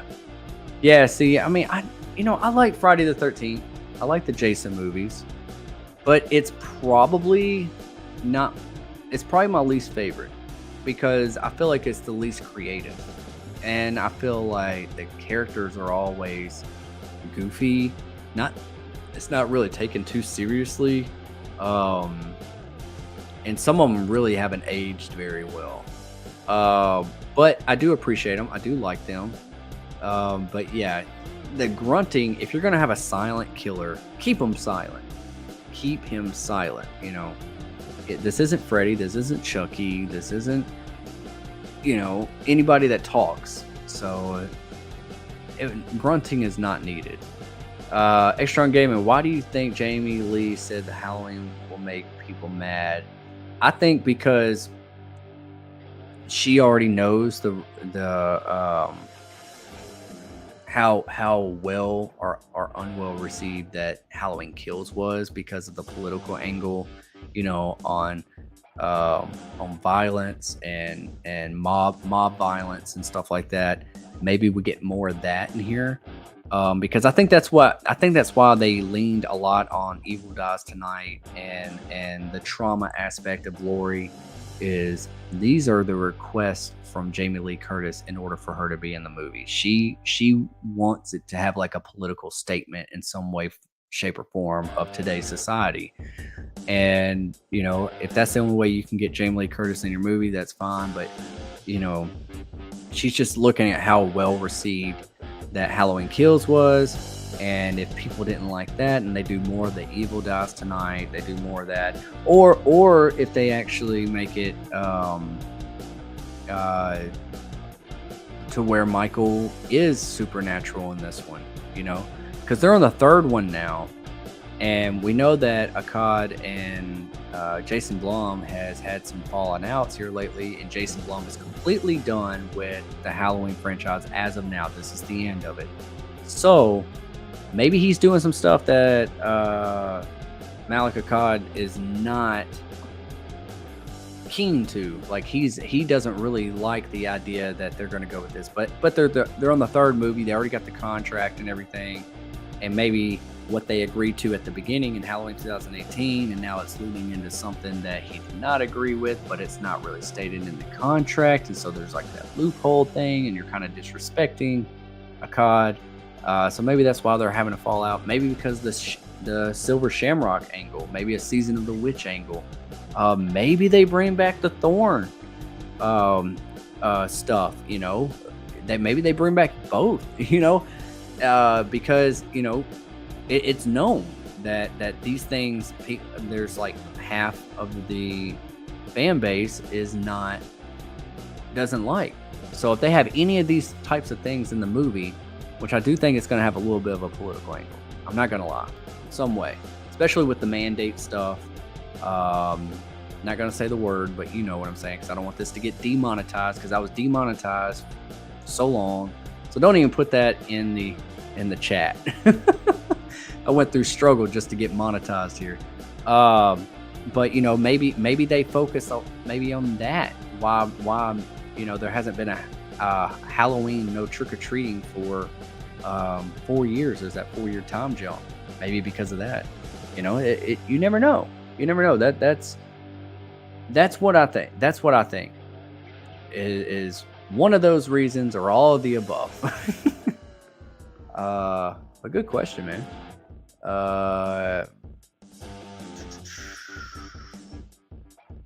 Ghostface Cody is in the house. Hey, Destination Station. How was your morning? Great, man. Great. How was your morning? Thank you for coming by the stream, buddy. Glad to have you. I hope we're making your morning better. I hope you're having a fantastic Friday, and I hope you have a badass weekend. That's what I think. I wish, you know, I think, you know, a lot of us that has 9-to-5 jobs, full-time jobs, and man, we live for that weekend, right? Just like, just give me a little bit of peace. So everybody has a badass weekend. 4th of July is coming up too. Valerie, I say that because fans will be pissed, but not stopping to think that there are other timelines they can make future movies of. I agree. I just made a video, Valerie, of what comes after Ends. Could they do a direct sequel to Halloween 4 and bring back Danielle Harris?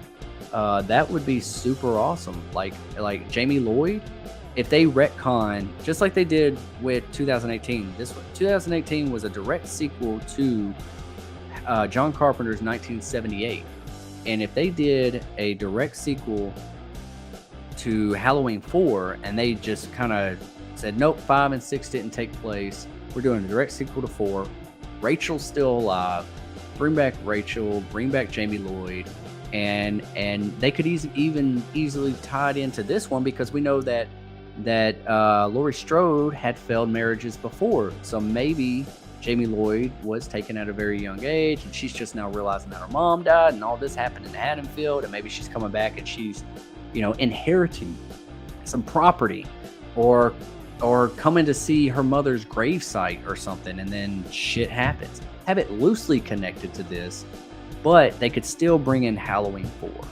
Like, I think that because Halloween 4 is still a fan favorite, and that is a really good Halloween movie, just the mask is kind of funky. But if they fix the mask, they keep this mask or something similar to it, and we pick up exactly after Halloween 4. Not exactly after, but we have that time jump. Like, we're still present day to today, but we have that time jump, and it's that. Yeah, that's what I want to see. And yes, they could. Ooh, we got a super chat in the house. Denisha Lane, $20. Oh, wow. Thank you, Denisha. You are super awesome. Thank you so much. Hey, Destin, love your channel. Everyone hit that like button, notification bell, and get some live streams, y'all. Love you, babe. Love you too, Denisha. Thank you so much. You didn't have to do that. Thank you, Denisha. You are super awesome. Always been a great supporter of the channel, and thank you. I really appreciate that. Denisha, you're amazing in every way, and I really do thank you. Yeah, that is awesome. Awesome. Wasn't expecting that. You just made my Friday, my weekend. So yeah. I hope I can bring some joy to y'all's mornings and y'all's weekend as well. But yeah, Denisha, thank you again. Super, super awesome. Love you and thank you. And yeah, just like she said, hit that like button. That helps this stream get noticed, and I appreciate every single one of you. Denisha's always been a big supporter of my channel since I transitioned to theory videos for Halloween and Scream. She's always been a big supporter. I remember her being on some of my streams, like watch parties and stuff like that, for like the whole entire Scream series before Scream 5 even came out to theaters. So yeah, Denisha is one of the OGs. So yeah, that is awesome. Super awesome. Thank you again. And super chats go to the top. So I'll get back to everybody else's chat and everything, but super chats definitely go back to the top. And you know, it's amazing to me because y'all make my morning too, because it's amazing y'all just want to come by, hang out with me for a little bit, and just talk about some of our favorite horror movies, and to have a community like that we can do that with, you know. A lot of times, if you're anything like me, I don't have a lot of people I can talk to about this. I mean, I got my buddy Rawhead Nick I think is still in the chat. If not, he'll let me know. Let me know if you're still here, Nick. But like, we grew up being big horror fans, but a lot of our surrounding friends and family and stuff, they get tired of me talking about horror movies. So, and I don't really have anyone to talk to like that about, you know, like, so y'all are there for me. I want to be there for you. So yeah, this is super, super awesome.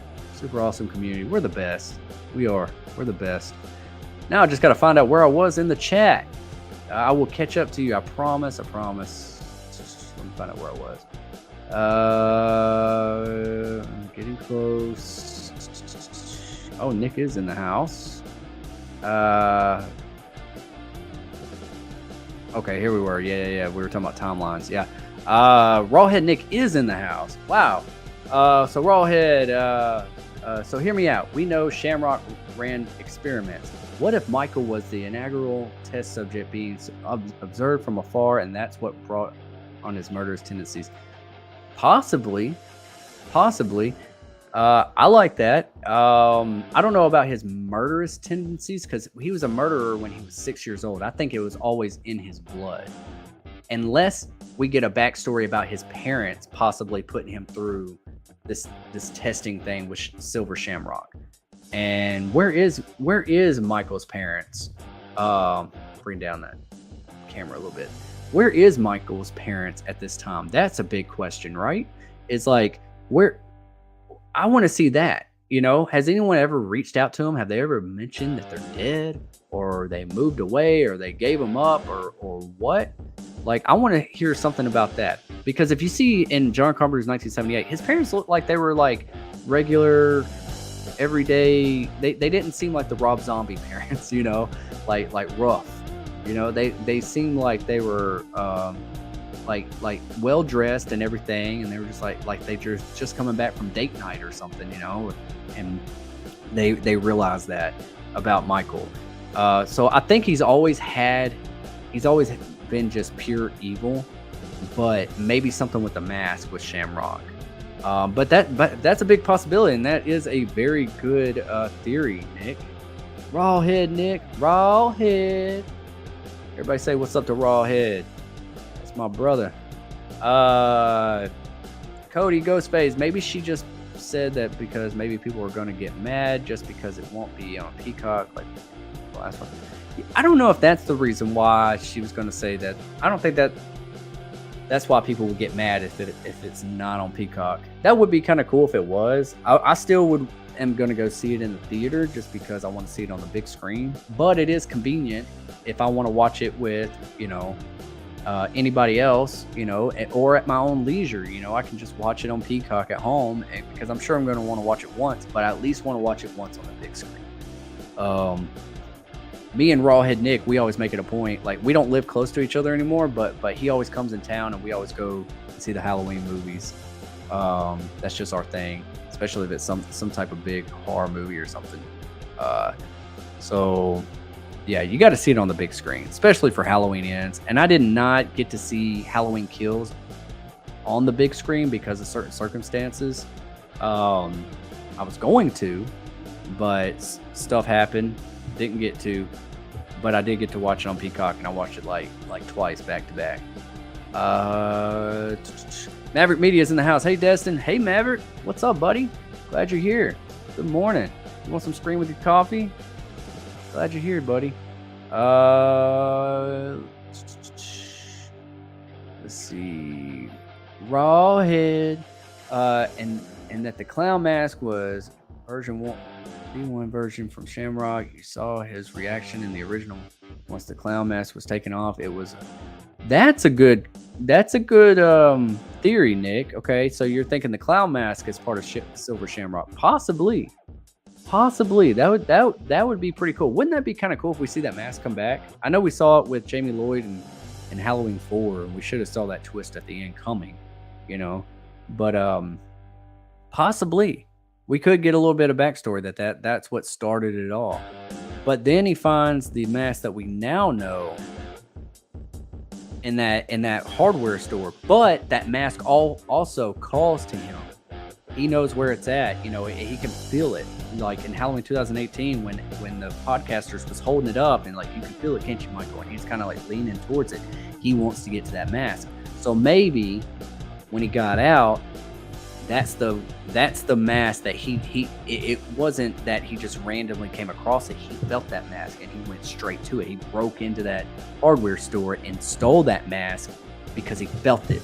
He could feel that evil, and he was like, I got to get to it. And that's what he did. He just went to it. Just like in Halloween 2018 when he got it out of the trunk. So yeah. Yeah, I like that idea, Nick. Yeah, that's pretty cool. Cody, my thing is, where the hell has Michael's parents been? They just didn't up and leave, I'm just curious. Yeah, they could put some kind of explanation in that, like, did they just leave him behind? Did they just move off? Something, like let's touch on the parents just a little bit. Let us know just what happens to them. What if they come back into play in this one? What if they come back? They come back. I don't know. Big John, Little John, they could have been renting that house. It still could have been, the Myers, house in the parents' name or something. Who knows? But yeah, we definitely need something. Ooh, Denisha, yeah, Denisha, she made my morning. Thank you so much. That's super awesome. Super awesome. Can't thank you enough. Haha, that's awesome. What if they kill Laurie in the opening scene? I thought about this, Extron, and they possibly could. They really possibly could, because she was done with her scenes really quick, and I know that, like, someone like her, she's not going to be like, she's going to do all her scenes back to back. She's going to come to set. She's going to say, okay, well, we need to do all my scenes since I'm here. How much is she going to be in this movie? Maybe that's where she's saying, maybe that's why she's saying that fans are going to be upset with this one, is because maybe Laurie's not in it as much, just like Halloween Kills. Maybe the beginning is her, it's a 4-year jump, and Laurie is recovering and she's happy, and Allison is now off to college, and she's happy for her, and Michael has not been seen, and she can finally move on with her life, and she's on medication, and she's all this, and then boom, she gets killed. Very opening scene. That would be crazy. And then we move into something that could piss a lot of people off.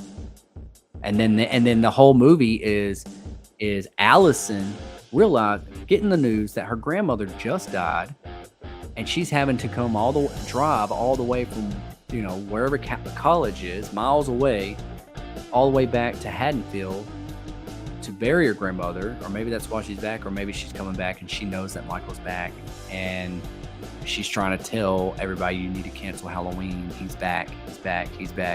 And they like, no, he hasn't been here in 4 years. We're gonna go on with our lives. We're not gonna live in the shadows because of one killer. And then they don't listen, and then shit happens. Valerie, Destin. That's what I was thinking. Halloween 4 timeline. They could bring Daniel Harris back and get at least 2 to 4 movies out of that timeline. They could. They definitely could. And they could drop the curse angle, the runes and all that kind of, and the man in black and all that kind of stuff. They could just, and the goofy cops with the clown shoes. They definitely could. I agree with that. Like, and I think that would be a safe approach. That'd be sort of getting away from Jamie Lee Curtis and Laurie Strode. You can mention her, but still get away from her. Going in your own direction. Maybe have Daniel Harris, Jamie Lloyd coming back to Haddonfield, and Allison and Jamie Lloyd teaming up. Like, think about a movie like that. Like them both being together. I would even say bring, what's her name, Scout Taylor Compton. I always get her name mixed up for some reason. Bring her back, even though she played Laurie Strode in Halloween, Rob Zombie's Halloween. I think even bringing her back as a different character, or maybe one of the side characters, a friend character, whatever. I always liked her. She was pretty cool. She could just play a different character, kind of like what Daniel Harris did for the Halloween zombie films. I mean, yeah, there's several ways you can go about it, but you don't want to go too different. You don't want to go Resurrection way. You don't want to go Curse of Michael Myers way or anything like that. I think that a direct sequel to Halloween 4 is a safe option, and you could also loosely base it onto all this. I mean, if it's still a Blumhouse project, if Blumhouse decides, all right, we're going to do another 3-picture deal, and we're going to take this other way, then they could still use some of these similar characters and similar things. But if not, if another studio picks it up, they're going to want to do their own thing. And I hope they don't try to get Jamie Lee Curtis back. I mean, it's done. It's over with. I'm through with it. But Daniel Harris deserves her time to shine. I don't even think Daniel Harris has shared any screen time or even met Jamie Lee Curtis. I don't even think that Jamie Lee Curtis has ever even mentioned her or anything. But yeah, definitely. They have a really cool podcast too, and a YouTube channel called I Like Scary. Check it out. It's Daniel Harris and Scout Taylor Compton. I always want to say Compton. Straight out of Compton. Due to the tentacles. Kyle Brandon, next time we talk, you better have seen Black Phone. Yeah, I will. Okay. All right. Yeah, I'll definitely see it before Monday morning. I can promise you that. But I am doing it, since we have some people in here. If you haven't hit that like button, I really appreciate it. Please do so. But I'm going to be back tonight also for 10 p.m. Central Standard Time for Night Scream. Night Screams is my night streams. Just kicking back and talking about some horror movies similar to what we're doing here.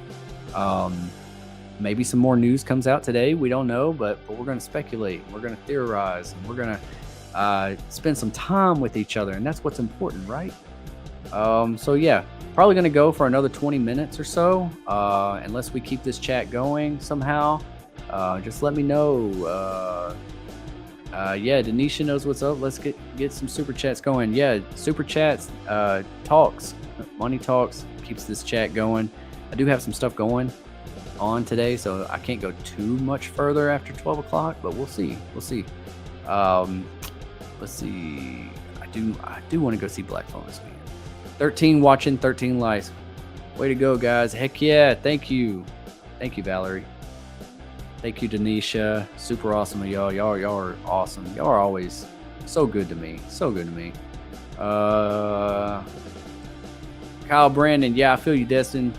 I love the streams because it's something I can watch and listen to at work and like to interact about horror. Me too. Me too. That's the thing. Like, um, if you do have a job, and you can just, throw in some earphones or something, or you got some time to yourself, you can just watch something and just interact, man. Like, we live in a great day and age to be able to do something like this, I grew up when there was cords on a phone and everyone had to share a phone in the house. I don't know if y'all can remember that, but I definitely can. And it sucked, man. It sucked. That's why I always went to Blockbuster and I bought a bunch of horror movies and I just stayed cooped up in my room. Like the little nerd that I was. But you know what? I was happy. Rawhead Nick.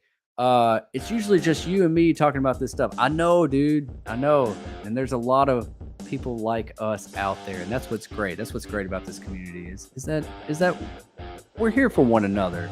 And it'd be awesome, I want to plan a trip to where, like, some of us YouTubers, some of us that makes content together a lot. I would like for us to like rent out the Stumacher house and maybe make a road trip video about it, and maybe do like a little short film there for the weekend that we stay. Like, even if it's like booked 2 years in advance, at least we're looking forward to that, and we can make like a found footage type horror movie or something, super awesome. Extron Gaming. It doesn't seem like people enjoy horror movies in real life. There's nobody really to talk about it in real life. I know, especially like you probably, Extron, you probably deal with the same thing that I deal with. Is like, people get tired of me talking about it, or they don't care about it, and they're just like, oh, another Michael Myers movie, oh, another Scream movie, didn't he die last time, or didn't he blah blah blah blah. But people can talk about James Bond all day, and there could be a new James Bond every 10 years, or they can talk about the new Marvel movie. It's like, this is the way I say it. This is my Marvel. This is like, everyone loves superheroes, and I do too. I like Marvel movies too. I like Batman and stuff like that. But whenever I was at a young age, like Nightmare on Elm Street, Halloween, Friday the 13th, Scream, especially when Scream came out, it just blew my mind, and I was just hooked. And it was just like, this is what I resonate with more than anything else. So some people like comic books, some people like superheroes, or some people like supervillains, and that's just me. This is my jam, and it sounds like there's more people like that out here just like me, and that makes me happy. That makes my heart grow more fonder.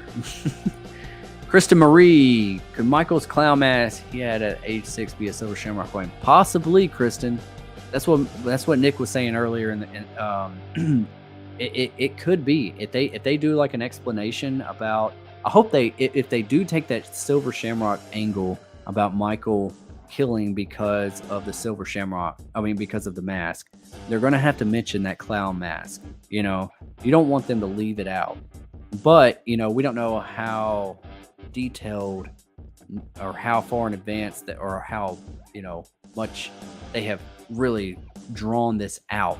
Because I really think that this Halloween Ends movie is a little bit of an afterthought. I don't think it was the original idea. Once the mandate stuff started happening, I think they changed the course and changed the story and everything. So it kind of concerns me. But if you really think about it, like in Halloween Kills at the beginning, when they do that flashback in 1978, Michael Myers doesn't even have any bullet holes. He doesn't have the 6 shots in his overalls. And I was like, where's the 6 shots? Like, if they want to be really detailed about all this, where's his 6 shots? Because if you go back to 1978, Dr. Loomis just shot him off the balcony, and he should be having those bullet holes in it. So how detailed are they going to be? Sometimes they can overlook stuff. Sometimes they can just not explain it, and which will, make us irritated for a while, forever. Unanswered questions. But yeah, I like that idea. Kirsten. I'm sorry. Am I calling you Kristen? I am so sorry. Kirsten. I'm still waking up. Sorry. Denisha Lane. Hey, Maverick. Yeah. Raw. Okay. Yeah. Her name's Kirsten, man. Not Kristen. I say Kristen too. It's smelling what I'm selling. Yep. Yep. We're all getting on the same idea here. Extra on gaming, but what caused Michael to snap and become evil to begin with? That's the thing. Is like I just think it could be that mask, or it could just be he was just evil at heart. He was just pure and simply evil, and he just decided to kill someone one day. He just some people was just born with it, you know. Like that's just what he wanted to do. Maybe he played too much Grand Theft Auto. I'm just kidding. Don't you blame the video games, Sid. Sid don't. I mean, video games don't make psychos. Video games make psychos more creative. I know it's movies. I know the real line. I was just playing. Rawhead Nick. Rawhead. Every time I hear that, dude, it reminds me of college. I lived in this dorm, and it was like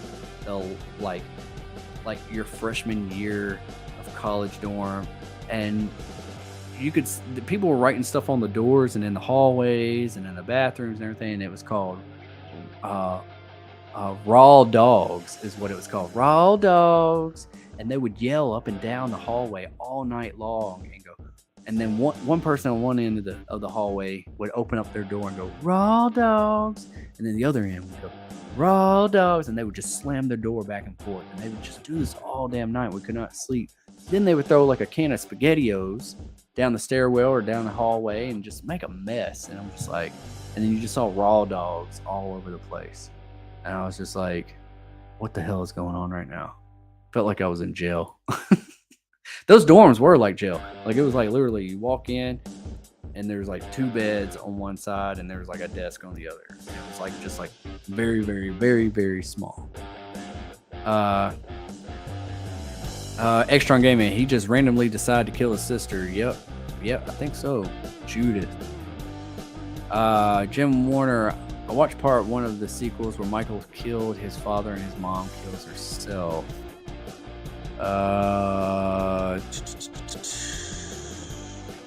Trying to think. Are you talking about Rob Zombie's? Rob Zombie's remake?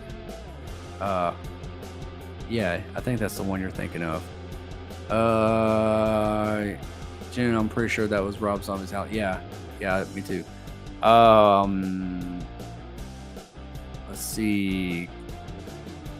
Jim Warner, could be. I turned it halfway off there. Yeah. It's kind of sometimes like Rob Zombie's dialogue just really cringe-worthy to me, and just like you don't have to say F this and F that and say the most,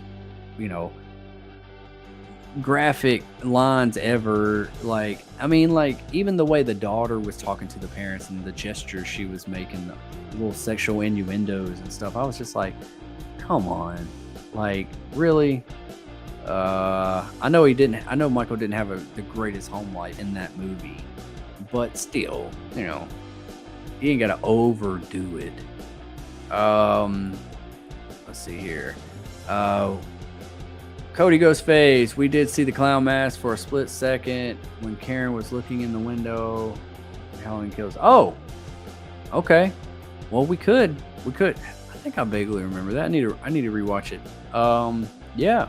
I still like that idea of like if you were here earlier in the chat, how do y'all feel about that POV shot, like starting with Halloween Ends, like Michael, we see from Michael's perspective the POV shot, first person shot of him going in and out of alleyways, sneaking around people, maybe going through a house, killing a couple, coming out, going to the backyard of the Myers house, killing a cop that's out there, probably just like walking around looking for evidence or something, and then like going through the back door, and then he looks down, and that front door is all the way open where Allison's sitting, and they're trying to get her statement, and they're trying to make sure everybody's okay. And he just kind of looks down at her for a second, and then he just turns around, walks up the steps, goes up to the bedroom, and Karen's here. This is convenient.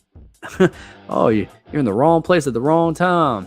And he just goes at her, kills her like he did Judith. All POV shot. And then the camera transitions to him staring out the window. It pans back. They're sitting down there at the bottom. And then we get, boom, Halloween Ends.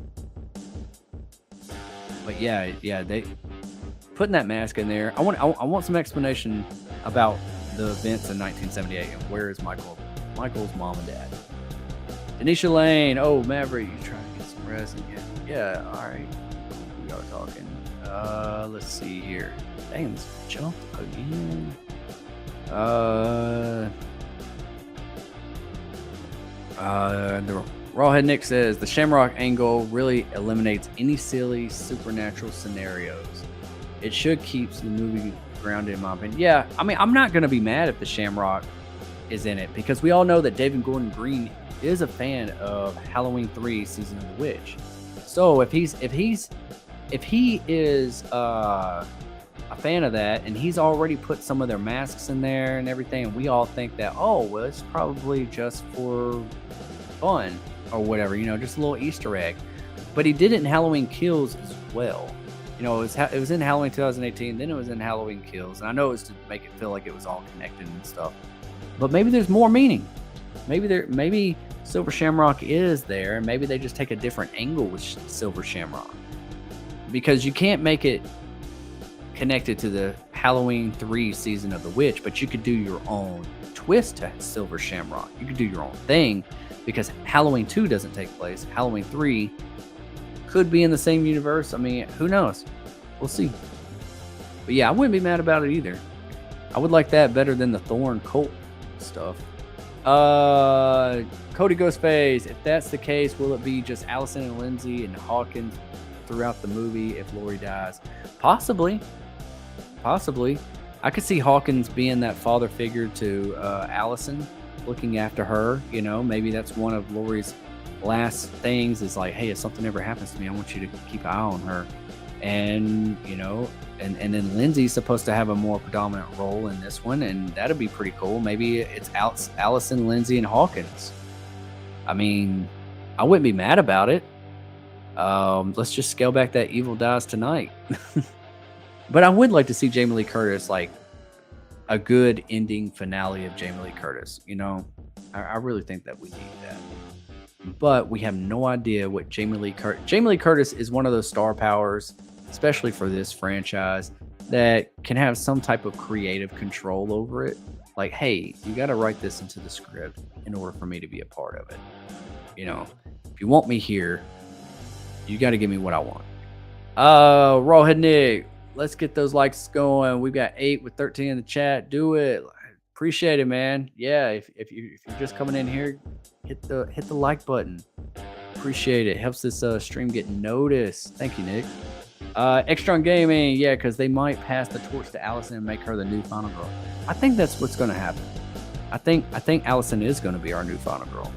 I think she's going to be the one. She might be actually the one that takes out Michael. Maybe Michael actually kills Laurie. Or maybe there's that final fight scene with Michael and Laurie, and you both think they're dead laying there on the ground, and then Allison looks and Michael gets up, but Allison still pursues him. She doesn't sit there and scream and wait for the police or wait to do anything. No, she goes and tracks him down. She's like, no, not this time. You're not getting away. And she fucks him up. You know what I'm saying? But I do think Allison's going to be our new final girl. Cody Ghostface, I wonder what the new Doctor has to do with Halloween Ends. Do you think he is in the movie just for a cameo, or do you think he is something bigger? I don't know. I really don't know. I mean, a Doctor always plays like a serious part in it. It might be. They might be using him for advice. I don't think he's going to be very significant, honestly. If anything, I don't know. Could the new Doctor really? Could we find out even Dr. Sartain had ties with Silver Shamrock? And maybe that's why. And also, what I want to know is I want to see how the podcaster who handed that mask over to the podcasters like that. That's a piece of evidence from 1978 from a crime scene. No friend is just going to hand that over and risk their damn job or their career or anything like that. So who How did they obtain that? Was it set up? And then Dr. Sartain works for Silver Shamrock. That's why he said yes. Bring the mask. Let's see what we can awaken, or whatever. But with this new doctor, I mean, I don't think they're going to go bad with them. I think that would be an obvious choice. I don't know. I really don't know. I know I'm tired of seeing doctors in their baby back bullshit. Jen Warner has to go. I need to go. See you all. Thank you, Jen. Okay, you have a great day. Bye, Jen. You have a good weekend. I hope it's awesome. Hope you watch some good stuff this weekend. I don't know if y'all are big fans or anything, but I just realized that there's a new Beavis and Butthead movie on Paramount Plus called Beavis and Butthead Do the Universe. Y'all heard about that? I know that's not horror related. Just thought I'd plug that in there, but that's something that I plan on watching this weekend, though. When I was younger, I was a Beavis and Butthead fan. Cody Ghostface, see ya, Jen. Have a good day. Bye, Jen. Everyone, yeah, bye. Say goodbye to our friend. My phone is blowing up over here. Cody Ghostface, I saw Hatchet for the first time ever last night, and it was blah. Do you mean that as in bad, or did it make you sick with all the gory effects and stuff? It is a very, very tongue-in-cheek. It is not something to be taken serious. I actually saw it in the theater. It actually came to a theater near me, and it was supposed to. I thought everyone thinks that it was like a straight to DVD movie, which at most places it was. It was limited in some areas, but Hatchet, I appreciate. I actually liked Hatchet 3 the most. I remember that being more just crazy. They had a bunch of like cameos in it, and it was like the whole movie was like the SWAT team, or like the police and everything, going back in the woods and trying to find Victor Crowley, and it was just crazy. I remember Hatchet 2 and Victor Crowley. The fourth one's called Victor Crowley. I remember them two not really doing much for me. I think I only liked Hatchet 1 because of the horror alum that's in it, like Tony Todd, Robert Englund, Kane Hodder playing Victor Crowley's dad. I just liked it for that, just like the love of horror that was oozing through that movie. But it was very goofy. It was very tongue-in-cheek and not the best shot at times. It just seemed low budget, which is fine. But with everything they wanted to do in that movie, I don't know. I wish it was just I wish they took a little bit more suspense and scary approach to it. But I don't know. Maverick, I remember those days. Extra game. I wasn't born yet when blockbusters were a thing, but they look cool and nostalgic. Man, they were, man. Blockbusters were awesome. Those were like Friday nights, and I remember just like walking through the Blockbuster, and they'd have like candy and these buckets of popcorn you could get, and I'd always like go and rent like a Resident Evil game, whatever was new out, and then I'd go and get like a Freddy movie. Like I always remember like Freddy 2, Freddy's Revenge. That cover always spoke to me. It's like him like ripping through like the thing, and you see flames in the background or something, and I was like, man, that looks scary, and I always picked that one up. So I watched like Nightmare on Elm Street 4 and 2 and 3 the most. 2, 3, and 4 was like the ones that I watched the most. But yeah, Blockbuster, man, just the feeling that you got going in there, and then you get like, rent one, rent the second one free, or rent 2 and get the third one free, or something like that. But yeah. Kirsten Marie, my fiance, and I have been planning to go up to Stu's house. We live in SoCal. You should totally do that. Oh, awesome, Kirsten. That is awesome. Going to the Stu house, man, that would be so awesome. I am planning on going up there. So let me know how it is. Like if you stay there, like if y'all are like subscribed to Dead Meat's channel, like they did like this walkthrough of the Stu's house and how it was set up and shot differently, and just it was just so cool. And I was like, man, I would just love to get some footage here. I would love to stay here. Super awesome. That's super awesome. I've always wanted to do that. That's awesome that you're getting to do that. That's awesome. Let's see here. I'm gonna have to call it quits here pretty soon. It's 12 o'clock. Got some stuff I got to do. Get ready for this weekend. Got some errands to run, and I will be back at 10 p.m. Central Standard Time tonight for some night Scream. So be back for that. I'll put up a reminder here in a little bit in my community tab, and yeah, y'all just hit the notify me button so y'all be notified every time I go live. We're a great hard community. Yes, we are, Extron. Yes, we are. And I'm glad we're here for one another. So yeah, and I hope to see everybody back tonight as well. 10 p.m. Central Standard Time, night Screams. You'll see something up here in just a little bit whenever I create it. So yeah. Cody Ghostface. If people can talk about keeping up with the Kardashians every single damn day, then people can talk about horror. Just saying. I'm sorry if you like that show. You're lame in my opinion. No, I never really watched it. Never watched Keeping Up with the Kardashians. Never had the want to really watch it. But yeah, you're right. And I don't know if y'all were in here earlier, but like I was considering making this what if series, like the Disney Plus, but it'd be for our horror films. Like make some what if videos.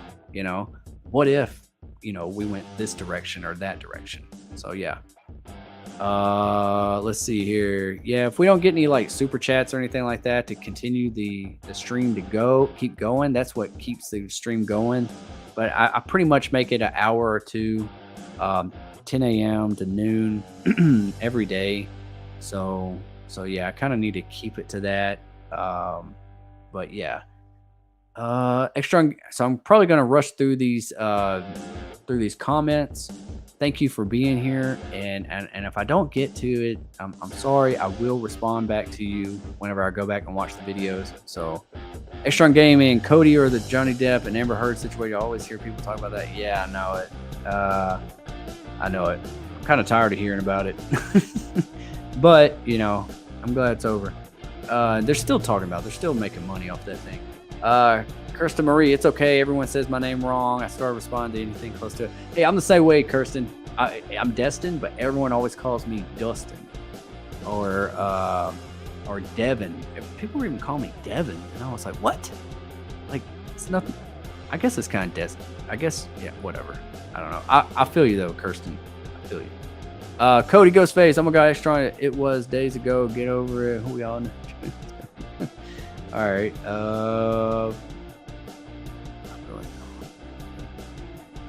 Cody Ghostface, I feel like the whole Karen death was just a dream, to be honest. Yes, it could have been. They could be hiding it, and Karen could be back. They could just like kind of retcon the whole ending of Halloween Kills.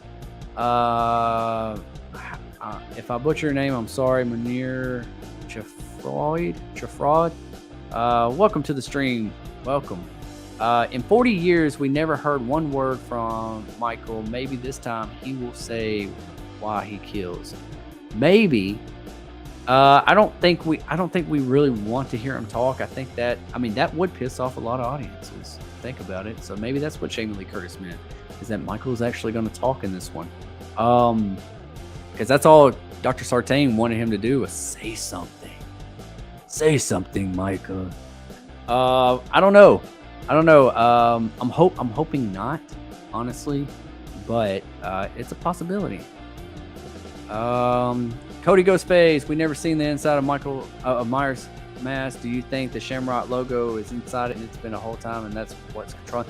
That would be awesome. I would like to see, made by Silver Shamrock Company or something like that. Yeah, possibly. I wouldn't be mad about it. Extron Gaming. Y'all are talking. Michael. Let's see here. If I accidentally skip over you, I'm so sorry. This thing is jumping. I really want to know what it feels if Michael says something. Yeah, I'm sure what he can say is the key. Yeah, possibly Monir. I hope I'm pronouncing it right. I hope I'm not butchering your name, but yeah, possibly. I don't know though. I don't know if I really want my Michael to talk, honestly. Uh, I'm a doctor. My husband is a nurse. Funniest line ever. Yeah. Cody Ghostface, Hatchet was bad in my opinion. It definitely isn't a good movie. It definitely isn't. Um, you can tell that the horror alum was like, showing their respect and stuff like that. I would. I mean, it's not a good movie, honestly. It's not something that I like ever was eager to watch again. I own them just because I was just a horror fan, and might do like a Hatchet watch party one day. I'm not sure. But yeah, I'm going to be closing it up here soon. We're about 6 minutes over. I'm going to finish up here. Cody Ghostface. I never did movies that much from Blockbuster. I always got the games like SmackDown versus Raw and Need for Speed or Tony Hawk. Yeah, I remember playing all those, man. Yeah, those are all awesome. Man, I just got like a crick in my neck. Yeah, Need for Speed, Tony Hawk games. Man, Tony Hawk games were really a lot of fun. I remember just playing those endlessly. But yeah, I started getting into the Resident Evil games, but I really wasn't too much into video games until the Dreamcast came out. When the Sega Dreamcast came out, and there was a Resident Evil game called Resident Evil Code Veronica. A lot of people want them to remake that one, like they did Evil Dead 1, 2, and 3 game, and now they're doing 4. If they remade Resident Evil, almost said Evil Dead, Resident Evil Code Veronica, that would be super sick. Because I remember that feeling like a really high budget. I was like, whoa, this is almost like a movie. This is like a game. This is awesome. Like, I don't know. And then they had Crazy Taxi on there. I don't know if you ever played that at your local arcade or anything, but then they had that on the Sega Dreamcast. I just thought that was super awesome. But yeah, Tony Hawk, man, what a day to be alive, right? That was awesome. And now look at us, all live streaming and shit. Kyle Brandon, Destin is pulling a Craven. Hold him down.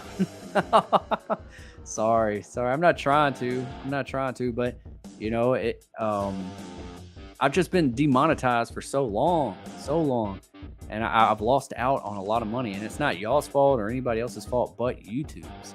And there were some pretty successful videos that I'd made nothing on. And I was demonetized for no apparent reason. They could not even give me a reason. There was no copyright strikes, nothing. Bye, Dustin. Have a good day. Destin. See, Kirsten, it happens to me too. You have a good day too, Extron. Extron called you Justin. Yeah, I know. I think you meant to on purpose though. But yeah, y'all have a great weekend. I'm gonna be back here for some night screens. Kyle Brennan, he gave us 2 hours. Have a good day, man. Good combo. Yeah, it's been great. See y'all tonight, 10 p.m. Central Standard Time. I hope to see y'all. If you can't be there tonight, watch it on replay. Yeah, autocorrect. It's all good, Extron. Dreamcast was way before its time. Yeah, it was. Man, Dreamcast was the shit. Manir, Chafrood, thanks. It's okay. Yeah, man. You have a great day. Thank you for coming by the stream, by the way. Smash that like button, everybody, before you head out, if you haven't already, and I'll see you guys later. Cody Ghostface, see you, Destin. Hope you have a good day. You too, brother. You too. Kyle Brandon, have you met Keith David? I'm meeting him September Horror Hound in Cincinnati. Can't wait. You should go. I have not met him, but he seems like a super cool guy to meet.